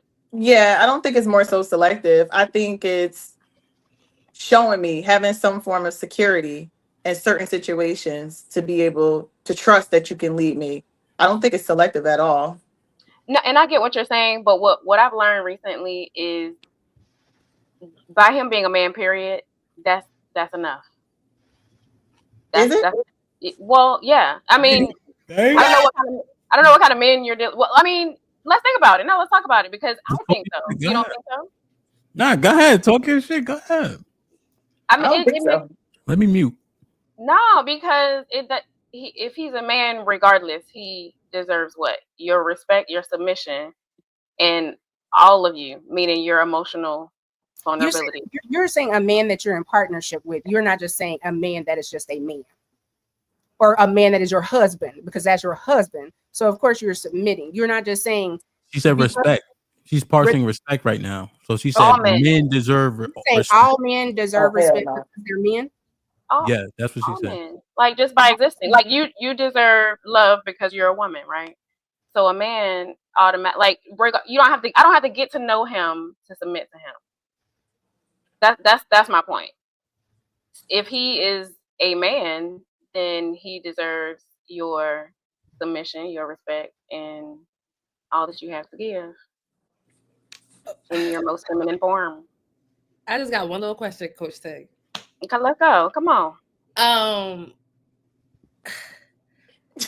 Are we just talking about like a random man that's walking down the street? See, that's what the fact that it's the conversation, that's the problem. The fact that like we need all well, hold on. Well, what about and all of this and that?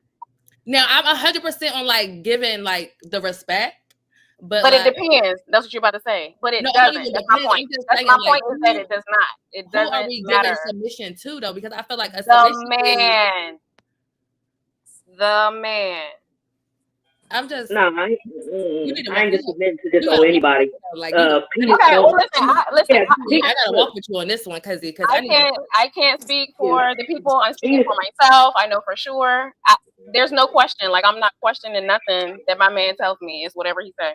No, yeah, we're not talking about any old man. We're talking about your husband, your fiance. I'm not married. No, and that's but Tay, you even though you're not married, you did specifically You did specifically say, Tay, I'm going to submit to my man. So I take that as your man. You know what I mean? So that's what I'm saying. I think that's what the context is. Yeah, that's the context. Her man. So her man, not it's not. It depends on what I learn, or it depends on this, that, and the other. The point is, I'm submitting. Like, I think that's our problem. Like, if it's your man, yeah, for sure. But I just thought she was just talking about like. Yeah, that's what it sounded like. No, but y'all keep pushing. No. So No, Rebecca added that qualifier. And Tay kind of agreed, but she's saying men deserve respect. Yes. They Period. do. Yes. All men. Men deserve Period. respect. Yes. Yes. All men, and it doesn't matter how you feel about that man, right? You don't have to get to know him to know if you should respect him or not. Mhm. Right. That's true. I mean, that's just basic human decency, respect, right? Yeah. Until that line is crossed. But now, the submission part, now, no. see what I mean? See, now, It's gotta Nah, be nah, because unless I had somebody come and try to fix my air conditioner this week, and he was a man, and he came in here talking mad crazy, asking me questions about the damn air conditioner, and I'm like, what the hell you think I paid you for? Like, I don't know shit about the air conditioner, and he was just going ape shit, and I'm just like, how am I supposed to respect somebody that come in hot? I can't respect nobody that come in hot. now, she also said men deserve submission. And I thought we clarified if it's your man, You Hey, can well, submit. she's sitting right there. She's sitting right there. Say, what were you She saying said in all terms of men. the for context? men, not just You- mine, not just mine, because he gonna get that. But yeah, that's what the problem is. That's what they saying. Yeah, that's my whole point. We not listening because it doesn't feel good. That's my point. That's my whole point. And Yeah, Oh. yeah, they ain't getting that. What? You don't respect me, I ain't respecting it you. don't Let me feel And good. stay I'm not single, just Tay. I'm not just gonna do any old thing that some nigga tell me just because he got a dick. They Like, no. shooting. So Tay, I'm with you, Tay. What I'm saying. So what is the no for the submission for men? That the women who were saying no, why are you all saying no? Right. I'm saying yes, and I'm saying no. So, like I said, if it's my man, then yeah. If it's like some random man on the street, I'm gonna respect him. But if he tell me to go pick something up off the floor, I'm gonna look at him and be like, "Excuse me, why am I picking, like it? Just like I need some more information. Like I'm just not gonna do it. But if it's my man or somebody that I'm pursuing, then yeah, I can see where I'm being submissive. But just like a random man, no respect. That's given. But like. Yeah, that's my take. How does he prove? What does he have to do for you to submit? Watch this. What does he have to do to get submission? Be my man. Oh, I didn't know if this was like a I'm asking. or what. Be able to lead. Like he has to be able to lead and like give some type of guidance and be able to like I don't know. Let me ask you a question. What do you learn first? Not you, but women. Do you learn how good his sex game is or if he can lead? Which one you usually learn first, you think? Women. I think you learn if they can lead first. Let me ask you a question again, and I want you to be honest. You think you learn how good his sex is or how good of a leader he is first?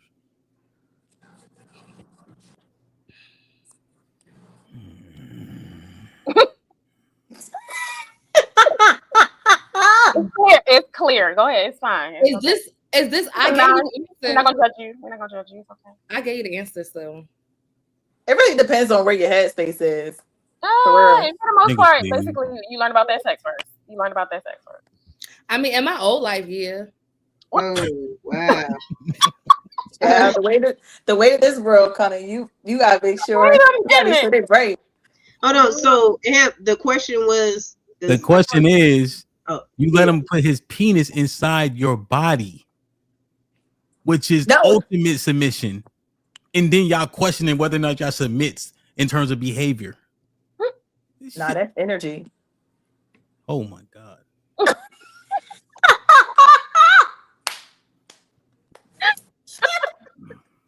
I don't want that big energy in me. Y'all so damn crazy. Why y'all so crazy? Come on now, y'all. Just cast me away. I can't. Why y'all just leave Tay alone? It's fine. It's fine. Wilson. Like I said, I agree with you, Tay. I just got that little stipulation, but Look, shout out to my man. I ain't got time. Y'all crazy.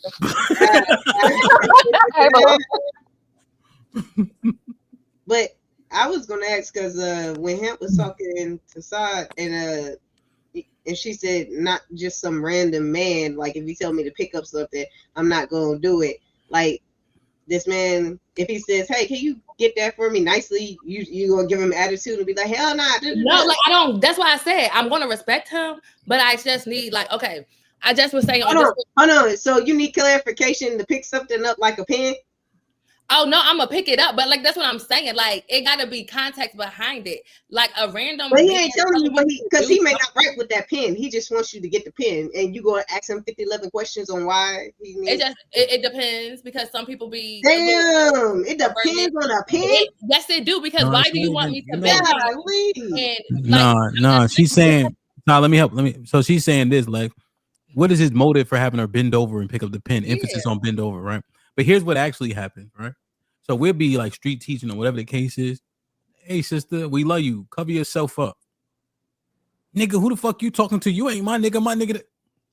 Go get your nigga in. Go get your nigga in. See, I wouldn't do that either. That's what I'm saying. Like, but we don't know. See, that's the thing. I don't want y'all to even spout what you would or would not do.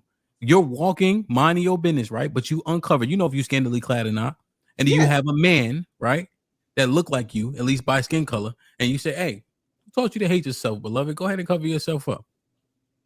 Do you know how many times, who the fuck you talking to, nigga? Y'all don't belong. That's what, though. That's a real actual situation. I don't know where the fuck the pen came from. Yeah, now in Philly, so you definitely. This is what Tay talking about. Nah. Oh, well, then like that situation, then yeah, for sure. Well, no, because she said if he asked me to pick something up, so I did say throwing out a random. Yeah, but I'm just saying, like random stuff like that, you gotta get an attitude or be like. I wouldn't give no attitude. Like I just say, I just need a little bit more. Like, why you need me to bend over? Like that's kind of weird. But no, let's say you didn't have to bend over. If bending over was the thing and you didn't have to, you just grab the pen and pass it. Grab it and just give it to him. Right. Thank you. That's what I'm saying. You say you needed context. You only needed context if you got to bend over, but if you don't have to. I got some context for y'all. So you know how when we come on the panel, you can't show no skin, right? Out of respect for him, what we do, we don't show no skin, right? I'm just saying, like that's right there. That's submission to this man. Like he's not yours, he's not mine. That's my brother. I respect him. Yeah. But that's the submission. So right. So can we be on the same page with that one? Because y'all no, I agree with you 100% on that. But like I don't look at it as submission. I guess I look at it as more so. But it's a form. That's a man though. That's a man. You know, that's a form. I just look at it as more so. It doesn't have to be like to your lover. Like he's, you know what I mean? It's not like that. It's about the respect. Hey, I think for me, this is what I would say. Submission to men that are safe, absolutely. Can I say submit to all men? No, because all men are not safe. And submission is a level of security, again, for myself. Because if I'm submitting to him, then he is the covering. That means whatever happens, he's standing in front of me. And if you as a man are not going to stand in front of me, you're not holding up your end of the bargain. Right? Because there are some people submit and then I take the bullet. No, that's not how this works. Okay. I'm submitting to you because is a form of submission. Respect is a form of submission. Right. So so if you're respecting this man, you're giving him a form of submission. Right. So it doesn't have to be like, oh, he's my man, I'm submitting to him. Which is that should definitely happen. But we're just saying that's my point in all men. Yeah. There's submission. There's a difference between submission and respect. Right? No, stop. It is. And we understand that. Yeah, I agree. Yes, there is. But we should do both. I'm saying there's a difference, but it is a form of submission. Respect is a form of submission. Not that it's all right in the context of this conversation. That was right. So her saying that there's a difference, we really didn't need that. So. Hey, let me ask y'all a question. Do you expect for men to come to your aid? And if he doesn't, do you look at him as lesser than? You ever been struggling with the waters you get from Costco because y'all got all them kids? And you get 2 because they on sale. Right? But you know how Costco do. So now you got 2 bleaches. You got two things of Crisco. You got 2 adobos because they give you 2 of everything. Right? You got them bum ass boxes. You struggling. Boom. You sliding shit on the back of the car, because you know what I mean? And you got to use your knee and shit. Nigga come walking by like a fucking Neanderthal. You ever look? He ain't even gonna say nothing. Y'all never had that happen? Yes. Yeah. Do y'all expect for men to come to your aid? And I ain't even talking about if you getting accosted and things like that, but I would assume y'all expect that if you're on the side of the road, if you got a flat tire, no battery, etc. Do you have an expectation of men? No. For men to come Yes. to your aid in those ways, shape, or form? For the Yeah. things that are male centric. Yes. Yes. No, I don't expect it. It's nice when it's received, but do I expect it? No. Okay. Do you notice it when they don't? Yes. No. Saw it? Which one you want me to answer? The first one, the second, or both? It's the same question. Oh, I wouldn't say I necessarily expect it just because it's 2025. I don't know. A lot of people ain't stopping on the side of the road nowadays. But yeah, I do expect it. But Like, yeah, and if you, let's say you saw somebody that you know could probably help you and didn't, would you notice like, damn, that nigga ain't even say shit? for sure. You know what I'm saying? I think it's also unconscious, Hamp, as far as like the expectation. It may not be something that we're like, oh, you're supposed to do this, but it's something like, this is, you can see I'm kind of struggling here. You know, it's kind of like unconsciously set that you would think somebody would come and help you. So when they don't do it, definitely notice it. I mean, regardless if we could do for ourselves, it's just for me, it's an unconscious expectation. Okay. No. Lex? I say yes, I expect it in the form that I'm used to it. But and I notice if it doesn't happen, but then also because I'm just used to it based off of the community that I'm in. If I'm outside HEB and a man doesn't help me, I'm just like, oh, well, whatever. You know what I'm saying? Because none of my community may be there, but a lot of men do help if they see me, you know. So Do you expect it? Huh? You expect it? Yeah, that's what I said. I do expect it because of my community, and I notice it because of my community. But if it doesn't happen, I don't get mad or feel some type of way. But you see like, damn, that nigga ain't like my dad, or you know, like that, shit like that. Essentially. I don't know. Yeah, and I guess maybe I don't think I thought like that, but yeah. Or you saying you expect it because you of your community, and then you notice it because of your community. So I'm just using a figure that would potentially be a part of somebody's community. Be like, my brother would have stopped. You see what I'm saying? Oh, yeah, but I'm just saying, like, I don't use it I don't think about it in that moment because I know, like, everybody ain't nice. But Asha? I expect it. Easy. Tiff? No. No. So when men don't help you, you just assume that that's just what it is? It is what it is. Yeah, that's what it is. Okay. Yeah. It just, the things that, so what it is right? It's like a level of protection, the helpfulness, right? Because that's what provision is, right? What he can do. So it's not all about paying for shit. It's about fixing tires and chain, you know, etc. Right? Carrying heavy shit. That's provision. And the majority of the women expected it because they see men in that role. Do you guys think the submission role is, you think that's a part of the women's role, or you think that's optional for women? I'm just asking. I think it's a part of our role. I'm sorry, go down. No, I was saying, yeah, if y'all are together like that, then yeah, it's a part of your role to be expected. Mm-hmm. So I guess this question, right, essentially, for the women who expect it from men that are random, right, a level of provision, problem solving, right? When Tay's saying submission, I think y'all understand what it looks like in the earth. You know, shouldn't those things be 1-to-1? If you have an expectation, essentially, you see. So that's what I would liken it to. Like if I see, like I generally help people, and the brothers told me I was wilding. I walked these two older ladies to the car at like 3 a.m. I was coming home from DJing, and I stopped by Wawa, and they was walking to the car, but it's late, it's dark. You know what I'm saying? I'm like, I walk out, and oh, we okay? I just said okay, but I was kind of going that way anyway, so I just walked, paces behind them and shit, whatever the case. And then when I said, okay, y'all good? They said, oh, thank you, because that shit be nerve, especially depending on what part of the city you in. You know what I'm saying? Like if I'm at Costco, I help with water and shit like that. You know what I mean? Just generally, you know.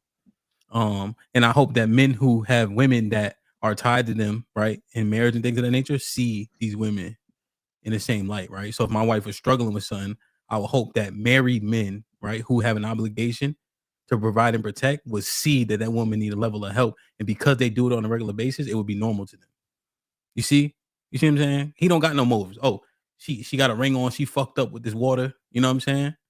God forbid she bring the kids with her. You know. But I don't know if that's the norm. But what I see is it's a 1-to-1. That's what I see.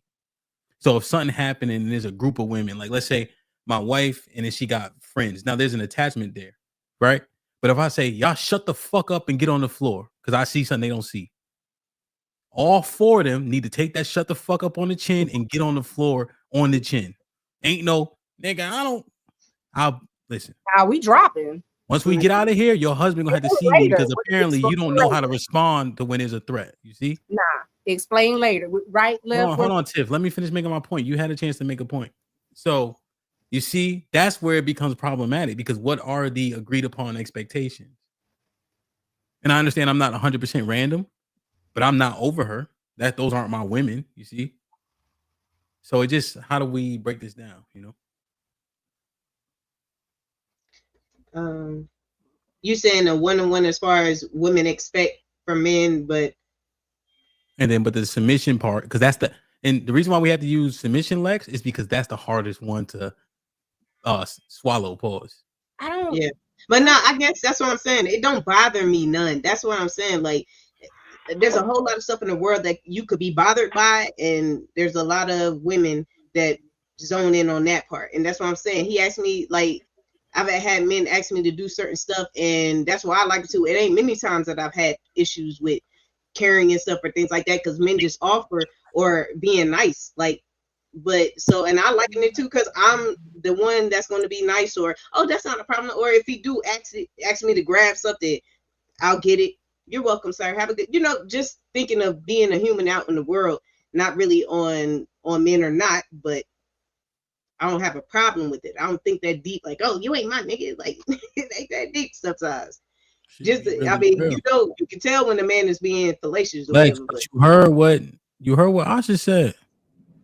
I mean, verbatim, what did Asha say? And I'm slightly paraphrasing. She said these hoes ain't shit. That's what Asha said. Yeah, these hoes ain't. So what type of behavior comes with that? That's what Asha said. It's crazy.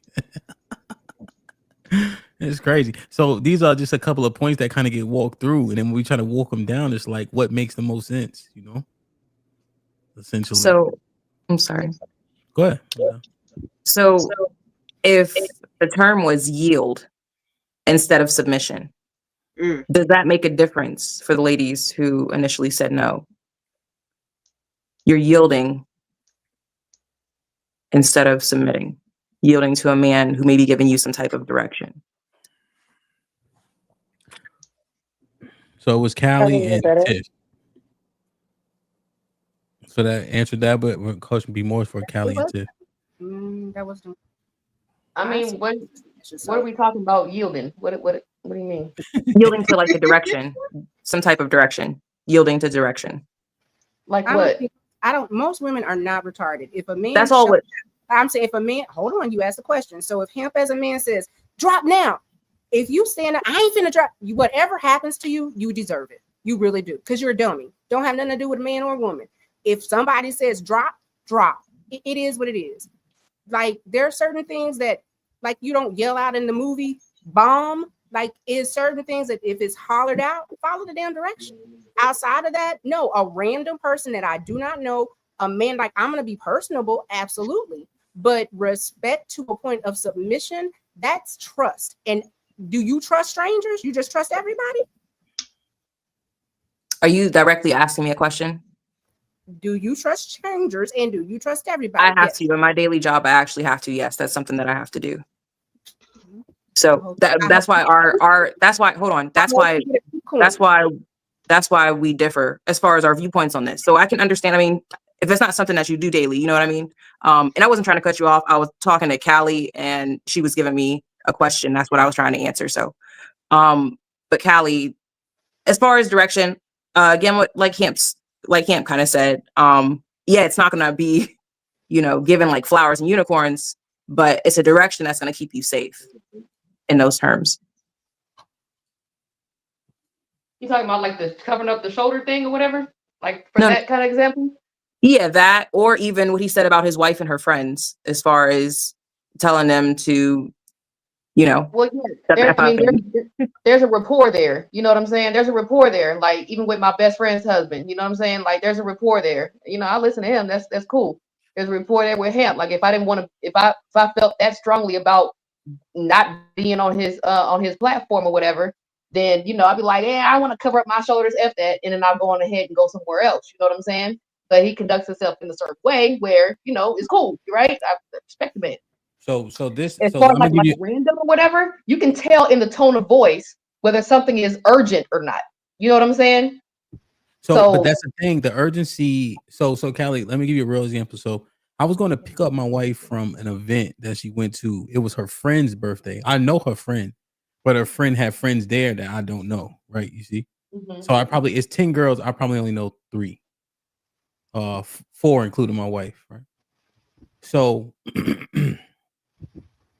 this white dude, I don't know, he's coming from the gym or some shit. He got a dog with him. And he kind of just like brushed by them, But he almost bumped my wife specifically, though. You see? So I stopped him. I said, yo, the fuck? You're not gonna say excuse me? And one of them girls tried to say, I don't know what she tried to say. I said, yo, shut the fuck up, right? Because now it's amongst me and this man, right? Because you almost made contact with my wife and you being rude. Right? In that moment, I think she thoroughly understood where I was coming from. Right? Yeah. But the shut the F up wasn't more for her. It was like the tone is now here, right? He already done escalated it. In that moment, she had to yield, which is the number one synonym, even though she didn't know me.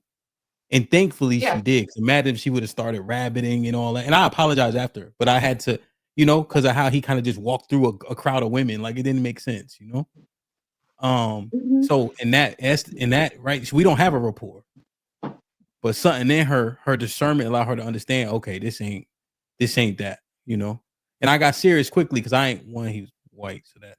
And then 2, he just brushed by, and then 3, he almost bumped my wife, like, So so that's a tangible example, Callie. You see what I'm saying? What you think? Understood. But I don't know her though, you see? Yeah, understood. Yeah, I get that. That's what I'm saying. Like the tone of voice or whatever like that will inform you as to whether or not this is like a real thing or not. You know what I'm saying? Like, unfortunately, like, if you don't have the social skills, you won't be able to tell, and you just go, jumping out the window off of everything. You know what I'm saying? Just because you don't want to do it. That's unfortunate. And I know that them people out there exist. But yeah, like what you're talking about makes sense. Okay. It is tough. It's tough.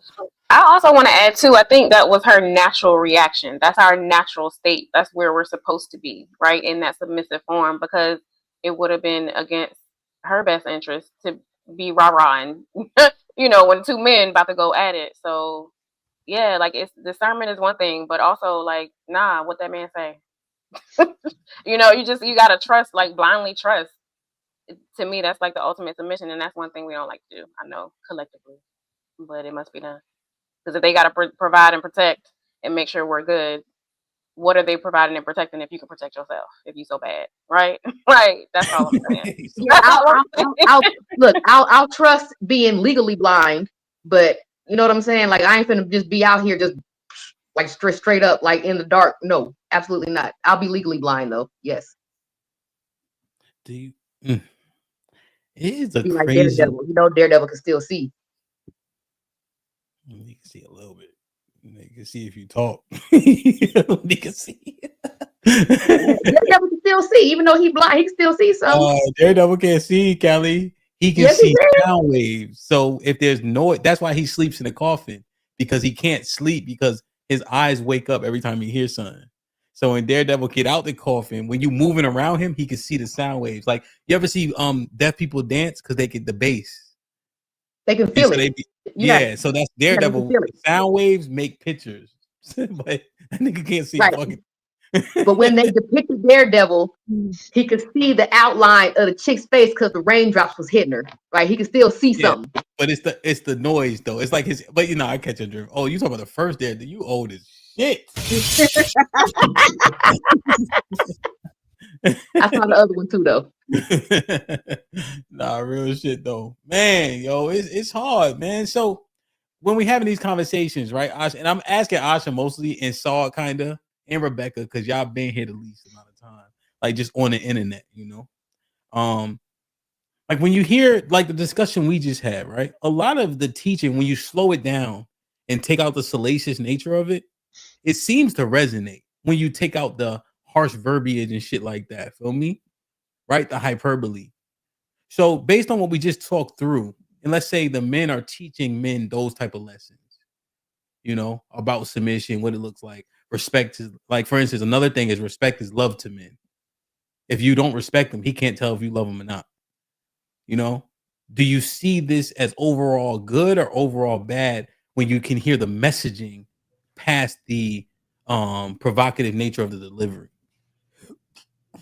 Yeah, I feel like it's the general message is good.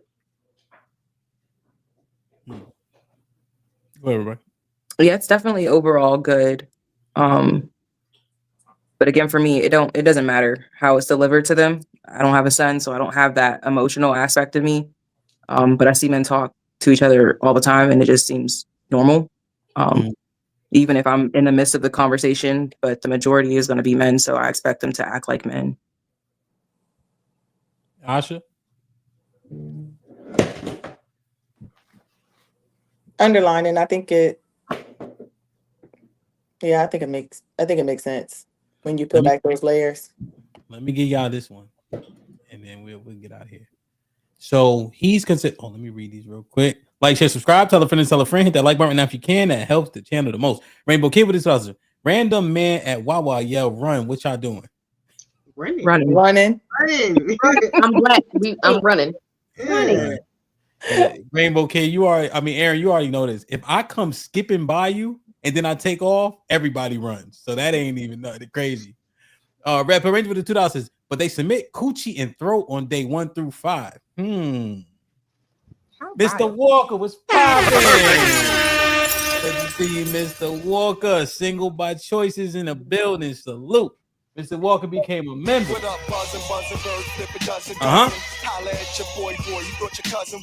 to my brother, Mr. Walker, in the building, man. Salute.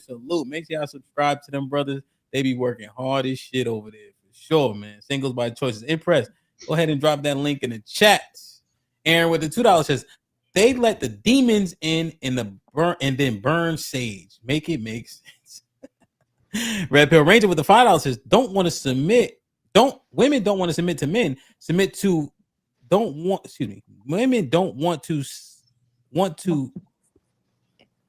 don't want to submit to men without him proving himself, but they smash and get that womb without proving shit. Sex is the ultimate form of submission. Aaron with the $2 is being selective when to be a lady is wild.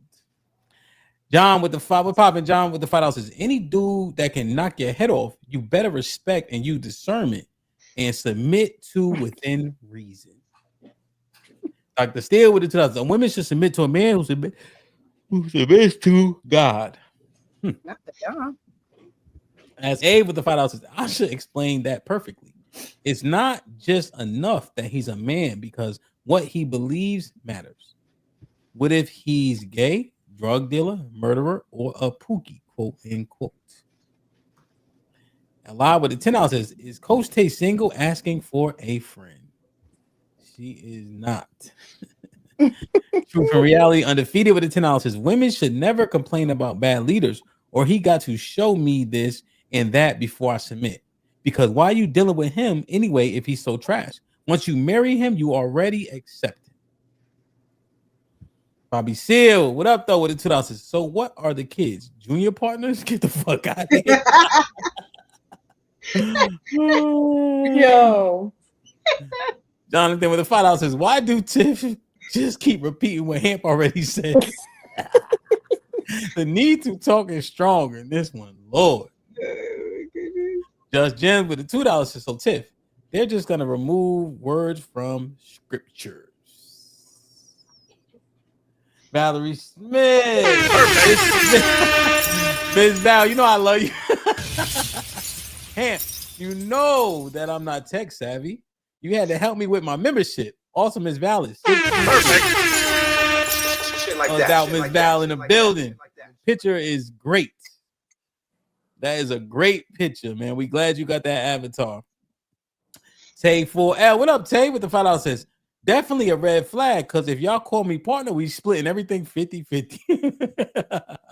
And then I read this one. Like, share, subscribe, tell a friend, tell a friend, man. All right, let me. The kids are not junior partners, they're associates. That is funny as fuck. That is funny. So let me ask y'all this. All right, so hold on. Let me pull this up. This is a Manosphere thing for sure. Okay. Hold on. Let me see if I can find it real quick. Let me see if I can find it. Hold on. Callie, you might know it. Hold on. I just want to get the whole thing. Pause. All right, so I can't find it. So there was a list that came out from with the man they say to be the godfather of the Manosphere. 2 things that were on that list. Young men, I think they were like, if you're 24 or 25, get a vasectomy. Another thing on that list was you have to have sex with at least 50 women to understand how women process and think. And I think it was something about get in shape and then get your money up to like 6 figures. I'm trying to find it. Maybe I'll find it. What you think about those recommendations from men to men from the Manosphere? I think that's something that I can't really understand. That's part of the Manosphere that I'm like, I don't really know if I can agree with that. Just because it doesn't resonate with me in any type of way. I'm kind of just like, if that's what y'all think is gonna get y'all in a better place for women, if that's the direction you think is going to get you there. I'm not a man, so that's one of the ones that I'm just like, I can't even, it doesn't resonate at all in any type of way for me. Okay. Anybody else? Yeah, he basically told you to be a dick in a wallet. So you think this is bad advice? It's horrible advice. Yeah, because I think men are just more than dicks and wallets. Horrible. You're an actual person. So you know what I'm saying? I don't think that just being able to dick somebody down will teach you about how to be in a relationship just because you can dick down 50 women. Like, that's crazy. That's not teaching you anything but how to be a dick, how to use your dick. It's not teaching you anything about how to maintain a relationship. And the guy who made that list, like, questionable. Oh, like you know, and this is the list. I'm thinking it's from old dude Mossy. I'm just gonna say that, not the whole name. It's the white guy, and someone who briefly dabbled in dating white men. He don't look like he bagged 50 of them. So I don't know how he even put that list out, or even a recommendation, and you don't look the part. So that's crazy. Now, was this list made by, you know what I mean, what's seen on the internet? Because we have always seen the 666 thing, right? That women always talk about. The type of, they're thinking about the women that's on the internet saying these type of things. Want more experience because they don't want a man to have to handhold through sex. So they want a man that's experienced. They want a man that has 666. You know what I mean? So does that really fall out of line with what he might be seeing? Yeah, the list may be wrong, but does it fall out of line with what he's saying here? Yeah, I never heard no chick say 666 until I heard a man say it first. Yeah. I didn't even know that was I didn't know that till I got in this space at all. No. Yeah, no. That's weird. Well, this ain't that, but so what y'all think? He bugging? 50 is just that can't be healthy. That can't be healthy. What you I mean? mean, according That's to a lot me, of different people. Tay, we can't hear you.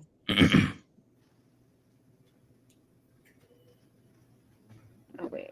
oh, We can hear you now. now we can't hear you. We can't hear you. We just heard you. No. Oh, now. Can you hear me now? Yes. Okay, I think my mic died. No, I was just saying it sounds realistic. It sounds like something that we've heard before. I mean, we hear men talk about get your numbers up, get your money up. I mean, niggas ain't working out like that, but it sounds like well, I wouldn't say sound advice, but something that I could see that happening in the manosphere in the conversation. Like it sounds realistic to me for them. I mean, of course, to us, 50 bodies is a lot. You know, it sounds as women, it sounds like a lot. It But sounds really, I mean, but that's what niggas be doing. The super niggas is really not. Niggas be putting them down. Come on now. If you listen to the super niggas, it's really not. So I'm with Tiff and Rebecca. A part of me really don't care, and the other, well, I don't know if Rebecca said that. Maybe I was just hearing it. But the other side is like, if it works and this is what's giving them the results, then they gotta do what they gotta do. But there's not enough results. Right. There's not enough results. There's not enough men that is pointing to that to say that this is the way to go. So I would. If they ain't got no results, then I don't know. I don't have a comment.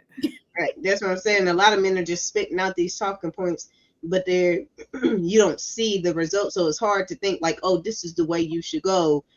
If I'm not seeing that result, all the things he named, the vasectomy, like first of all, you should talk to your doctor, and then getting in shape and all that. Generally, that's like a no-brainer. You should, not just because of women, but because the fact if you want to live, to be able to take care of all the children you have with 50 girls, I mean, you should be in shape.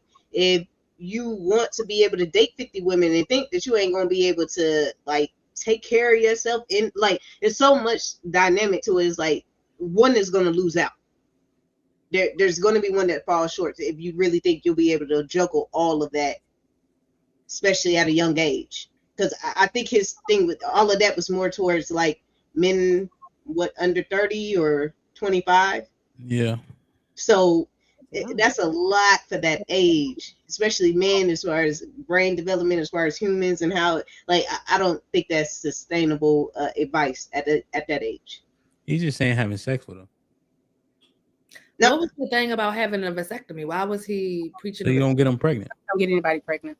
Yeah. I mean, that's so not even saying protect yourself, use a condom. Like, are you said like it's just no. Just I feel like that is extreme. That's very extreme. But like, do you know how many bodies and souls that is tied to that person like that? It don't. None. But y'all keep zoning in on the sex. What about the other parts? No, and that's not the only thing that I zoned in on. I said I feel like everything could work. Like, do you think men get tied to women like that? What, through sex or what? Through what? Just regular? Wait, regular. What is regular? No, it's not the same for us and for them or for y'all. HAMP. It's not. It don't. Yeah, it's not the same.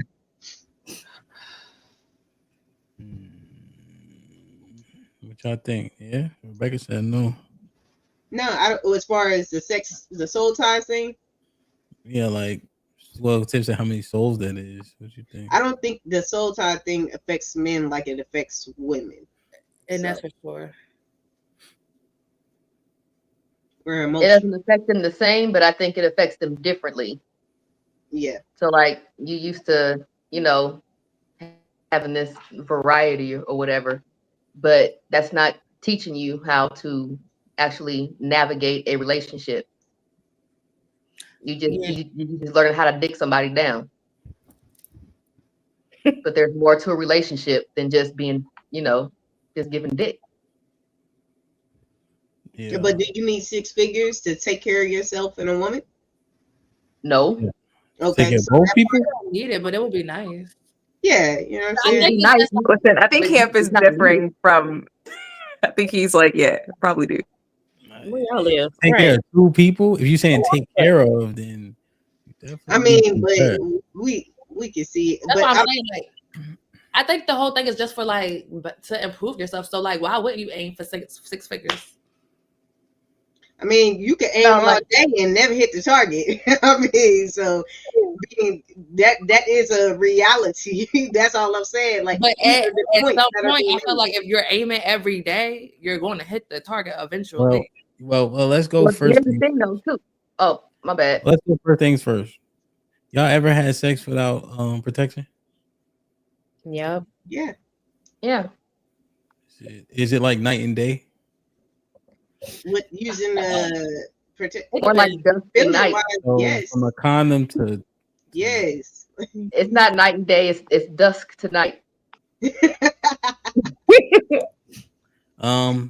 you could guarantee that you wouldn't catch nothing or have a baby, would you throw the condom away because of the feeling?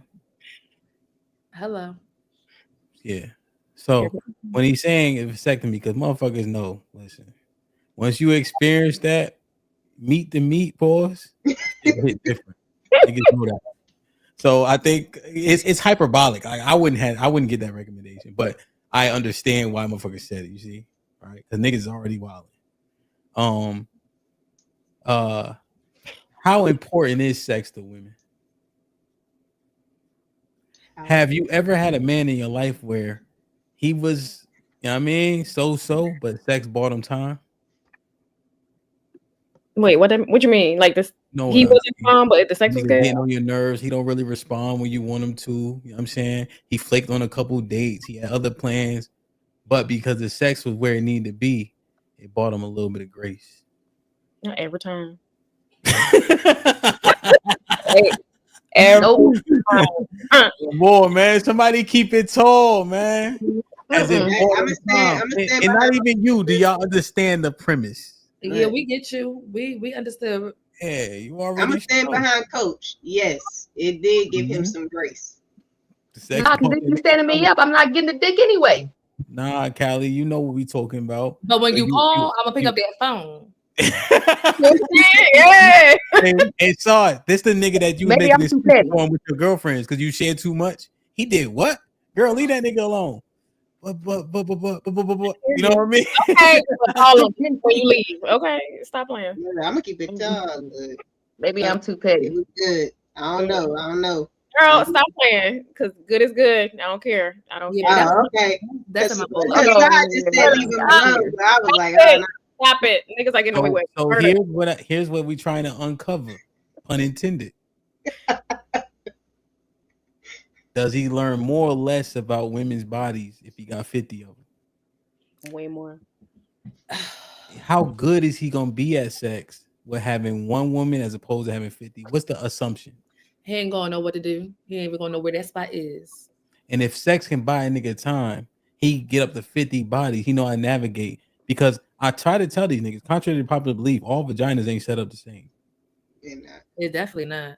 So now 50 experiences, right? You have that experience. Now it goes to you. Does he, at the very least, y'all understand why he made that recommendation? I'm not saying you have to agree, but I'm trying to make sense of the recommendation list. And when y'all say sex can buy a nigga time, young niggas gonna say, okay, well, let me get to working on my sex game. So when that time come and I fuck up, at least my penis will keep me at least close to her. Because if he can have good sex and the women say that 80% of y'all don't orgasm, then y'all actually covet good sex because it's hard to come by. Amen. So I'm just making sense of the list, you see? And if y'all think I'm bugging, go ahead. I'm just saying, I'm just making sense of what they laid out on that piece of paper. Yeah. I don't know. The vasectomy is still crazy to me. Like, is this like a permanent vasectomy or like? No, they can be No, undone, right? Yeah, they can be undone, but the likelihood of him being able to get you pregnant, the longer he has it, it drops dramatically. Yep. Okay. But it's 86% reversible. But to Callie's point, there's age factors, how long, and etc. But generally speaking, for most men, at the age of which these guys are, because they're 20, 23, 24, 25. So people start getting married around 30 or so. And if you get it unspliced before then, it's like 86% chance you'd be good to go. So most people take those odds, essentially.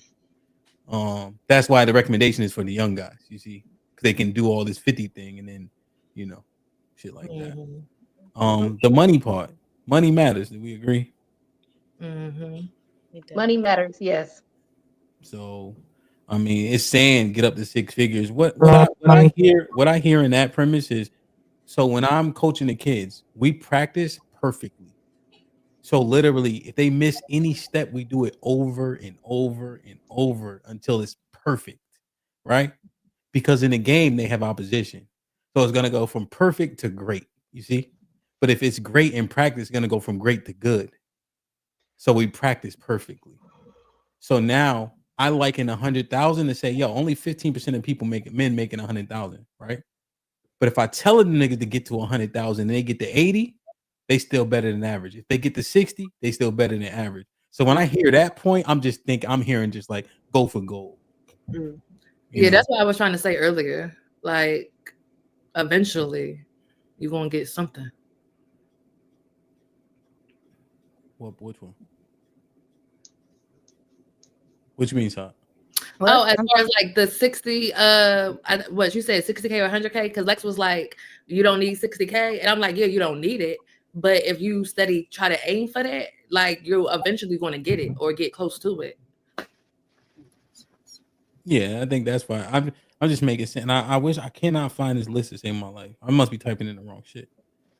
But would I put out the same recommendations? Most likely not, right? But in a secular world, when we just listening and we trying to make sense of shit, you see how we didn't have to work too hard to make sense of a lot of that shit, essentially. So it's just the different recommendations, man.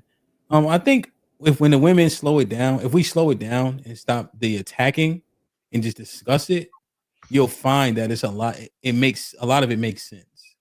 There's hyperbole and everything, and since hyperbole is salacious, and then oftentimes that's provocative, and then we click on the most provocative stuff. That's what you'll hear, But if you have a palatable conversation, I think it makes a whole lot more sense to a whole lot more people, because of what we value. Everybody loves sex. We see that. I was having that conversation with Fantastic. Women love sex like niggas do. And when y'all had the opportunity without judgment, you see the results.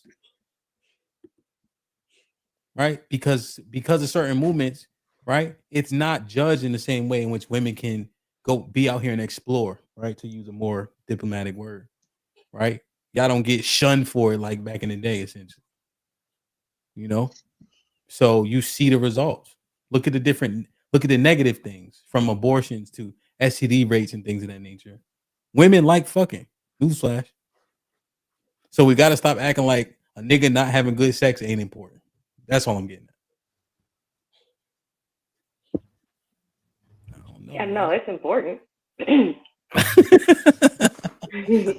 It's important. Yeah, but like I said, without the whole conversation, you know what I'm saying? You don't even you said it'll buy the man time, but the ultimate result is a failed relationship. Period. And I mean, that's if that's your goal. You know what I'm saying? Is that relationship? The end result, buying time, just means you just buying time until the shit just ends, because you missing the other piece on how to navigate a relationship and how to be successful. I think that's fair, right? I think what they're simply attacking is what anecdotally men's experience is. So what I mean by that is men are saying these things, the things that knock them down on the rung. And so now they're correcting on those things specifically. And I think they've heard these things be anecdotal from enough men to where it comes as like a general sentiment. So if I'm working on a few things, but she enjoys my company, she enjoys the sex that happens between us, I have the opportunity to fix those things. If I'm not if our sex ain't good, ain't no opportunity. That's just how shit be working. That's a fair positive end of the same conversation, for sure. Yeah. Yeah. Should the world be like this? Nah. But the fact that we can compare so much, and women have so much more access than we do, because men shit, they put vagina on a lamppost outside my house. Niggas been out there all week. So if we know women have way more options and access, and I'll be having sex, now you comparing me to other niggas. I gotta get my reps up. It mattered less when we kind of was 1-to-1, you know. But this is the coaching that people is hearing, you know. So that we just, because we what we talking about is the manosphere, the talking points, you see. So what you tell a little nigga? Yeah, little nigga, she been fucking, but listen, she'll like you for you. You know what I mean? You don't know how to perform no cunnilingus. You don't know how to stroke you, but it's okay. Come on, my nigga. You can compete with niggas that been doing this, bro. If she squint her eyes too tight, she think about another nigga.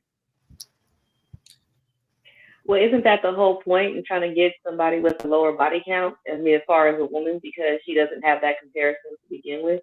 Mm-hmm. But what's the low body count, Callie, these days? Like, what you think is a low body count these days? What you think? She 30, she 28, because that's the average marriageable age. She 28. What's the average body count? Would you say it was 2 per year from when you started counting 18? Mm. I think that's what you said. What you say? Yeah. What you say? You believe me? What did I say? What do I say? No, she been, yeah. What you think the average body count is for women at 28? What you think? I mean, the 2 per year sounded kind of made sense. Yeah, it made sense when you had explained it that show. Yeah. So yeah, 2 per year. That's a lot. Was that 30? I don't like it. No, 2 per year. And that's 10 years. That's 20. That's 20. 18 to 28. That's 20. Oh, that's a lot. That's a lot to me. That's not low. I think the average is for she's 28 years old. Asha, what you think? Average body count for women. That's a lot. One every other year, maybe at 18. After you just said what you said, now they got 10 bodies. Yeah, I don't know. I think it's realistic. One every other year. I think that's pretty decent. 10 bodies? You think from 18 to 28? No, I ain't forcing you. All right, so you saying 10. I'm thinking about probably even less than that. But yeah. What you think, Saw? I think the math is mathing. Is adding up. 10. No, not 10. I was talking about the 20. Oh, my bad, son. Rebecca, what you think? I definitely think it's 8+. Yeah. Tay? We talking about a period of 10 years, right? From 18 to 30, 28. Listen, 25 to 30. That's realistic. Yeah, I'm with Tay. Like, bodies? Again, I'm just confused because y'all saying we having sex, but then we not having sex. I just don't know what we doing. Somebody lying. But yeah, maybe I was sheltered. Well, that's 25. The average is probably 30, son. Ain't no way. That's not at way. I used to be asking. So 30 is really crazy. What's the saying for a man or for a woman? A woman. At this age? Nah, he's talking about a woman. 30? That's a lot. Do she still even got walls at 20? What the fuck is happening here? That fool said that she still have walls. Throwing a hot dog at a building hallway. So like the average, they say the average penis size is 5 inches. So Yeah, because I'm like thinking everybody ain't got that. I'm about to. I didn't even want to go there. I didn't even want to go there. I'm so goddamn glad I'm Because old. you want that nigga to seem like these niggas that be damn. Like I'm glad I'm old. 30 bodies. yo, y'all don't understand. This is easy work. This is easy work. But y'all be doing all that like you can't. Yes, you can, bro. No, you cannot. Yo, I know. There's so many chicks. Dude, sleeping with people Like, you don't know at that point. You don't know. Yes, all of y'all are. Yeah, they doing it. They doing it. They getting shaken, right? They justify. And then here's the thing. They're lying. People You are lying. don't know none of them niggas. And here's the thing. they'll fuck him because they've been talking to him for 2 weeks, and then another woman will come and justify, oh, okay, like that's different from the first night. Yo, B, listen, if he don't keep you, you might as well have fucked him on the first night. The fuck is going on? No, not what the fuck is going on. Y'all started it. All right, y'all started it. Stop acting like y'all was like, you got friends that did this, Tiff. You know the vibes. Come on, man. Don't do that. Come on, man. You remember? Hell the fuck Come no. on. Yes, you do. Stop! Pop that pussy. Let me see your doo-doo brand.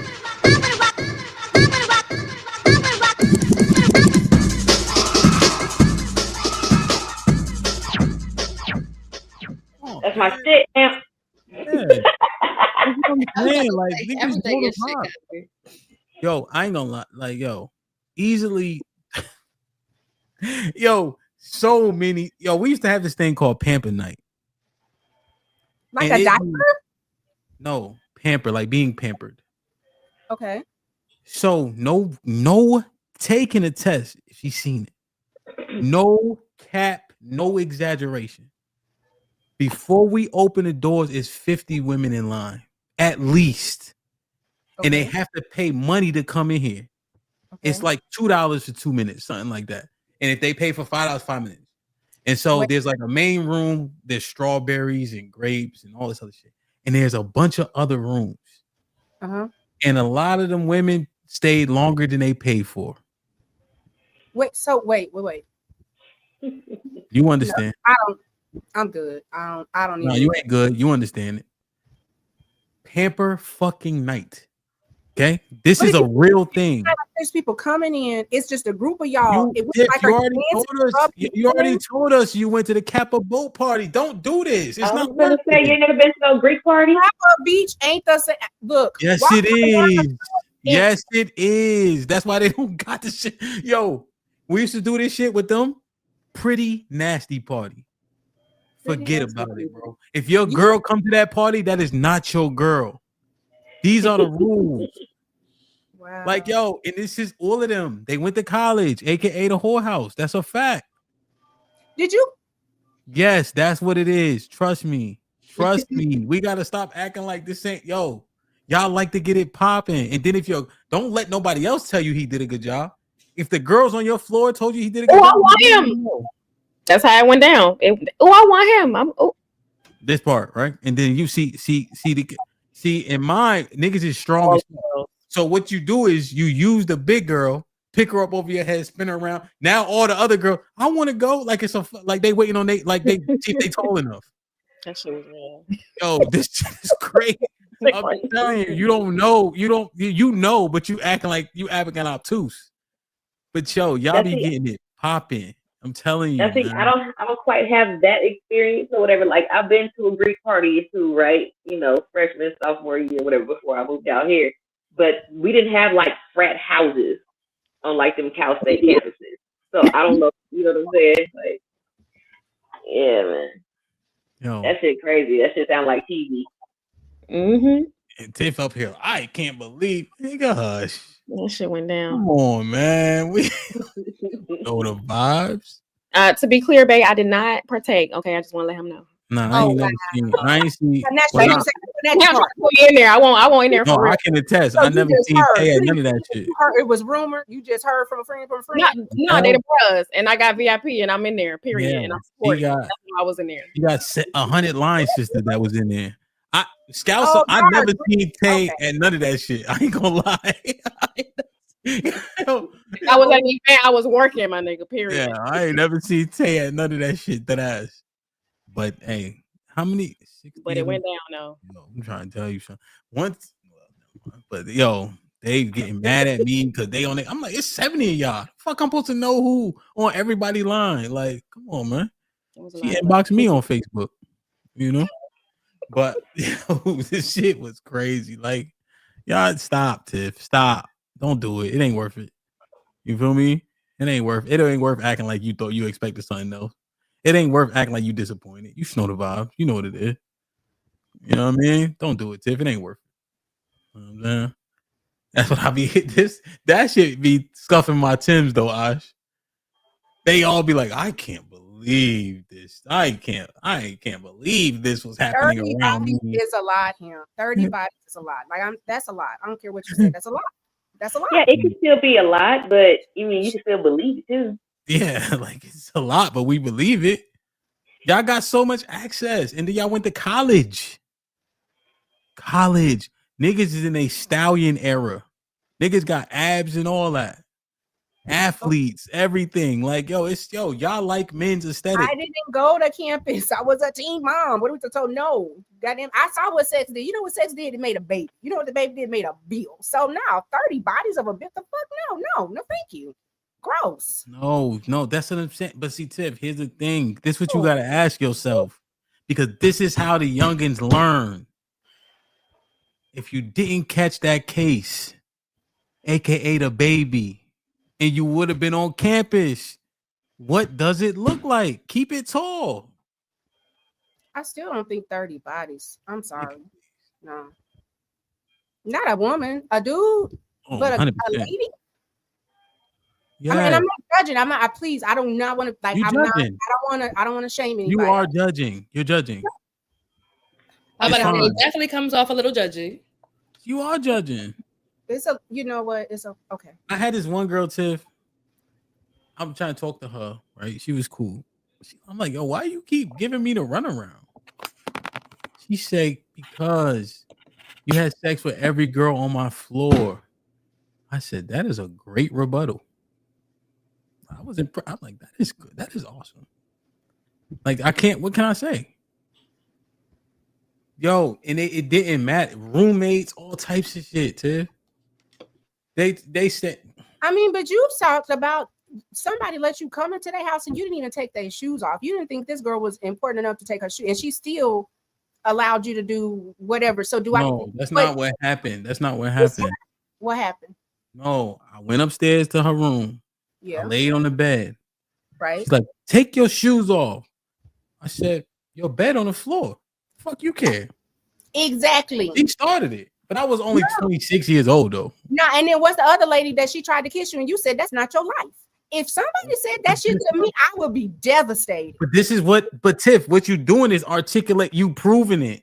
So that girl that tried to kiss me. What you said. I'm saying when I was young, the girl tried to kiss me, right? And I did like this, Ash. I'm saying, oh, that's not your role here. You know, Ash, what would you do? That's crazy. What I'm telling you is they want to have sex, Tiff. That's all. That's what we illustrating. That's what you illustrating. That's what I'm saying. Like, yo, come on. It was a crazy world, man. Really. And women was participating willingly. And I wasn't even top dog. Like these cats, yo, I'm telling you, man. You stop acting like you average, because that's what make these other idiots think they are too. No, not even that. I'm just saying, man. Like, these niggas. Callie, sorry, that was ugly. But it was real. Fuck. Shit get real quick. Don't go to college. Fuck college. Man, I'm sitting here. My niece just turned 16 and she got 2 more years. So now I'm in my brain, I'm like, well, goddamn, what do I need to tell this girl? So I've been talking my daughter going to EMT. In the EMT, fuck that. Go save some lives, nigga. You know what I'm saying? Hey, big boy, he wanna go to Georgia State, stay on campus. A little different. Georgia State right there, but you got a daughter, bro. That is it's an environment. The environment is just conducive to that. Like it's great if people focus, but the dropout rates are what they are for a reason.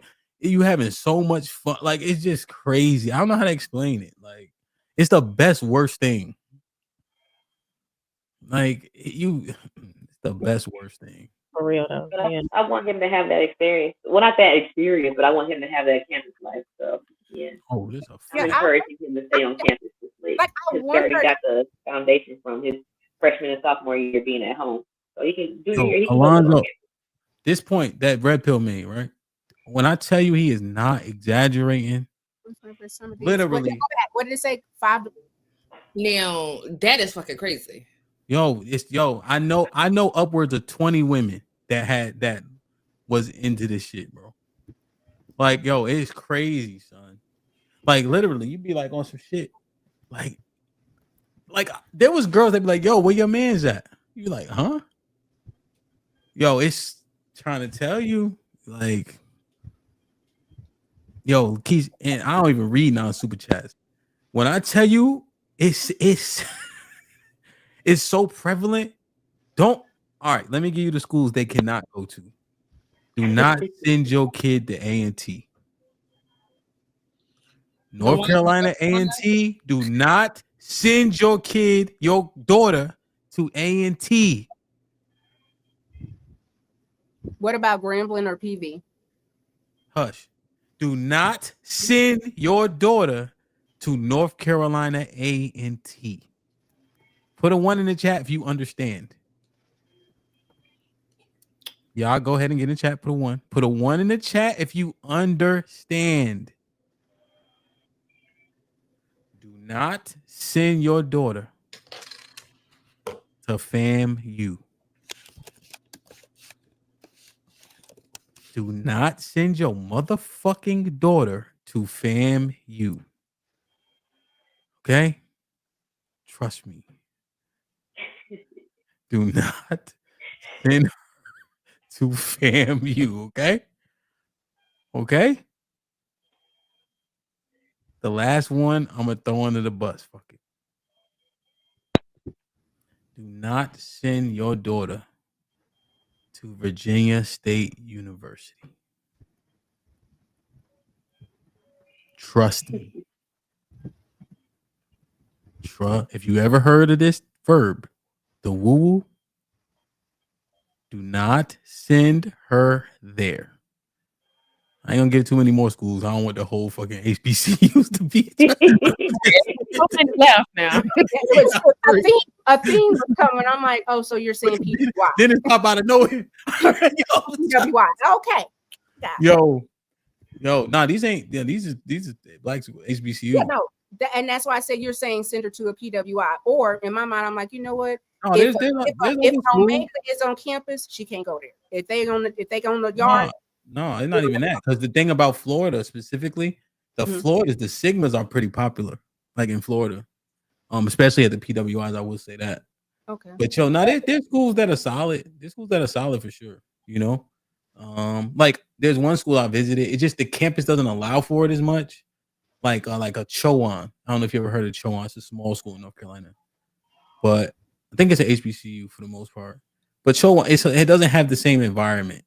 Like even like a Johnson C. Smith is lesser than the ones I named, you know.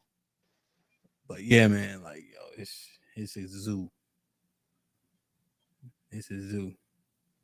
Yeah, send them to Jackson State out there in the woods. Yeah, send them out there. You know, but yeah, Mike Brown is it's crazy, bro. Like, what about Langston? Langston? You talking about in Pennsylvania? Oklahoma. I don't know Langston. I only know the real ones, the ones on the East Coast. So I don't really know the other one. You know what I'm saying? Mm-hmm. Yeah. Yes, ma'am. Prairie Valley in Texas. Is that Prairie View? Prairie View. Sorry, yeah. Don't fucking. Well, sorry. I try not to throw no one under the bus. No, please do. Prairie View. It's a no. Gotcha. Yo, because I just know where I've been to. Prairie View was pretty dope. I'll say that. It's not as much as like the other ones, but I wouldn't say you graduated from PV. You really wanted that degree because a lot of people went to PV and they graduated from TSU or U of H. PV hit different. Yeah, Prairie View is Our oldest is obsessed with that school. She visited. Beautiful campus. Not yet. She's too young. That's what she's talking about. It's a dope school, but it's if she dances, she can be a part of the Dancing Dolls. See, you see what I mean? Tiff talking about she don't know nothing. Nope. She's saying go be a dancer. See what I mean? Tiff, just stop. It ain't worth it. Dance? Nigga. That ain't got nothing to do with 30 bodies. The dance girls and the girls that do what's the ones that do like the marching at the band shit. Major like the Golden Girls. Color guards. Flag girls. Color guard. That's the warm-ups. The dancing girls, the crossing guards, or whatever they are. Them shit, you already know what they gonna do. That's regular The shit. crossing guards. Yeah, flag girl, whatever, majorettes, them. It's a good class. They, Majorettes. That's they what they're grow called. Majorettes. because they in the realm with the athletes. See, it has a connotation already. The cheerleaders, they in the realm with the athletes. You know? And the thing about the athletes is, generally speaking, the athletes have so much access, they don't care. So, like, let's say, like, normally, like, say you smash a chick, niggas try to cover her. But not the football team. Give a fuck. Not the basketball players definitely don't give a damn. It's only 10 of them niggas. You know, they don't care. So that's who you're around. Guys that actually have that a similar amount of access that women have, you see? So they ain't struggling. Even the linemen ain't struggling. And the girls who always march in and we coming out of practice and you doing this, you doing this, you did it. The trainers, all of them. Come on, man. This nigga needs to know what time it is. Nobody had like girlfriends. So the basement online is the safest place, is what you're telling me. Yeah, online, shackle her to a chair. Bring back the chastity belt. Golly. Send her to school, have a son, make sure her brother go to the same school. They're gonna be 13 years apart. You gotta wait. Yo, and that's the thing. We had our dorm was called Hugh Cal. Our dorm was the crustiest, most poppinest dorm on campus. Yo, and I'm telling it's like we don't got no RA. You know what I'm saying? It just y'all didn't have a house person? Like he played football. Like that's it. They did what they do, right? They like policing go with the police. You know, so nah, bro, don't do it. It ain't. So a service, I'm gonna do a service dog. It used to be a police dog, but it's not gonna be really a service dog. It's just gonna be a dog that, you know. An eggplant dog. When you see eggplant, bark. Yo. If you see gray pants, bark. If he look like he like you, bark. Yo, I'm gonna tell you how put a crazy camera it on is. it so you can tap into it on your phone and see where your baby is. Yo, I had a pit bull in school, right? He had his own room.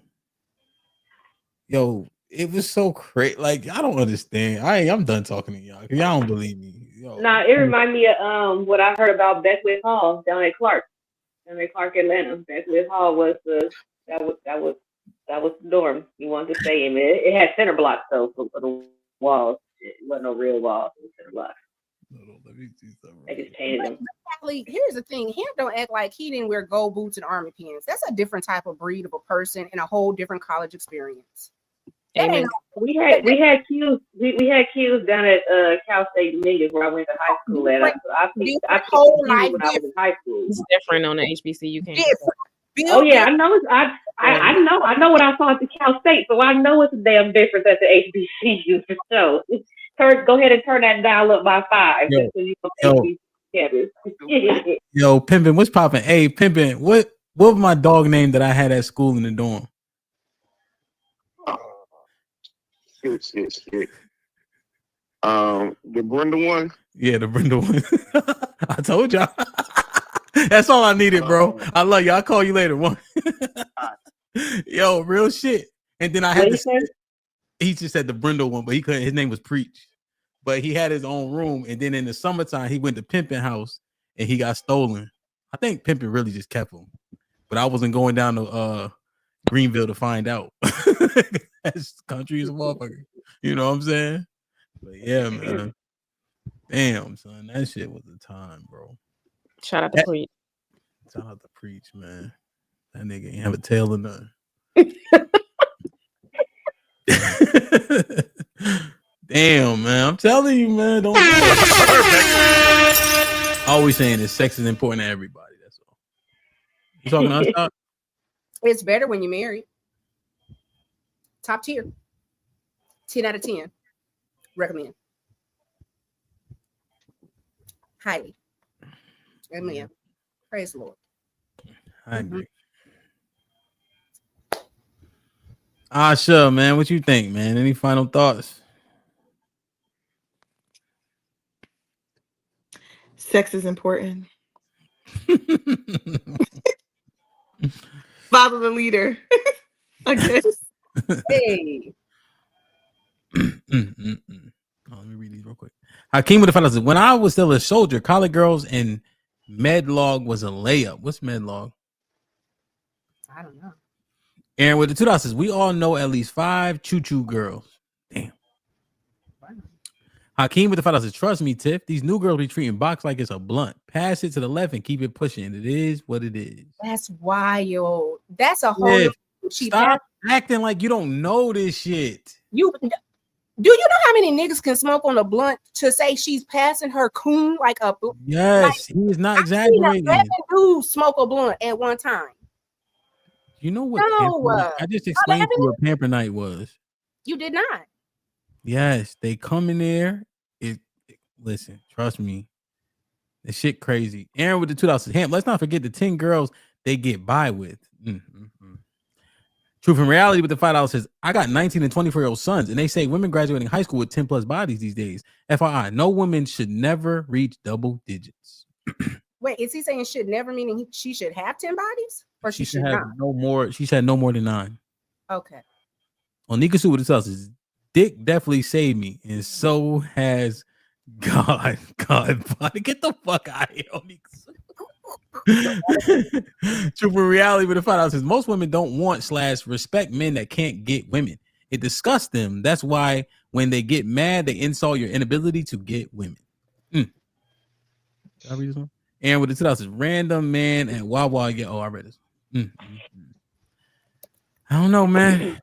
I think we had a fun conversation for sure. I think what we realized is when you take the hyperbole out of a lot of things and just have a respectable conversation, a lot of things make a lot of sense. You know, whether or not you adopt them into your ideology is a different ball game. You know, but we get instant pushback because there's so much provocative nature in the messages. You know what I'm saying? So I think that's one thing I learned, man. Tay, any final thoughts? Do what that man said. Rebecca? Listen, everybody needs to go see Sinners. That's my final thought. Everybody needs to go see Sinners.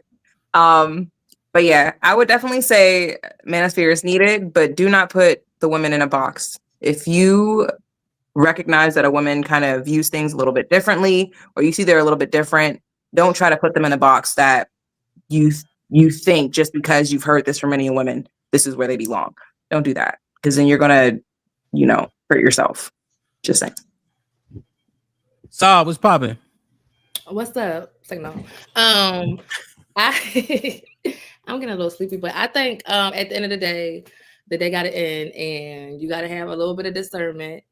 And when it comes to like the Manosphere, I feel like, that's their little happy space. Let them be happy, let them get their bars off. And, we just got to listen and be able to take some of the stuff that they're saying into consideration and, work on ourselves. So that's about it. Callie, what up though? It was fun. It was fun this week. I definitely have zero problems with the self-improvement part of Manosphere. I don't have any problems with men helping other men navigate relationships.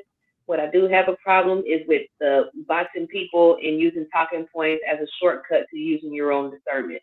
So with that being said, go out there and be great. And if you fall on your face, I'm going to laugh. Jesus Christ. Rex, what's popping? The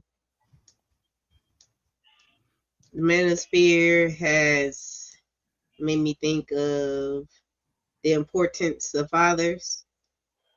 And what was the other thing? Oh, and I feel like when I hear it, I feel like that. Like, I hear you. Like somebody, somebody told you, oh yeah, I hear you. When I listen to it now. And then last but not least, Texas is David Ruffin, and the rest of y'all states are the Temptations. Damn. Ain't nobody come to see you, Otis. Tiff, any final thoughts? Yes, that sacred sexiness under the law of the covenant is amazing.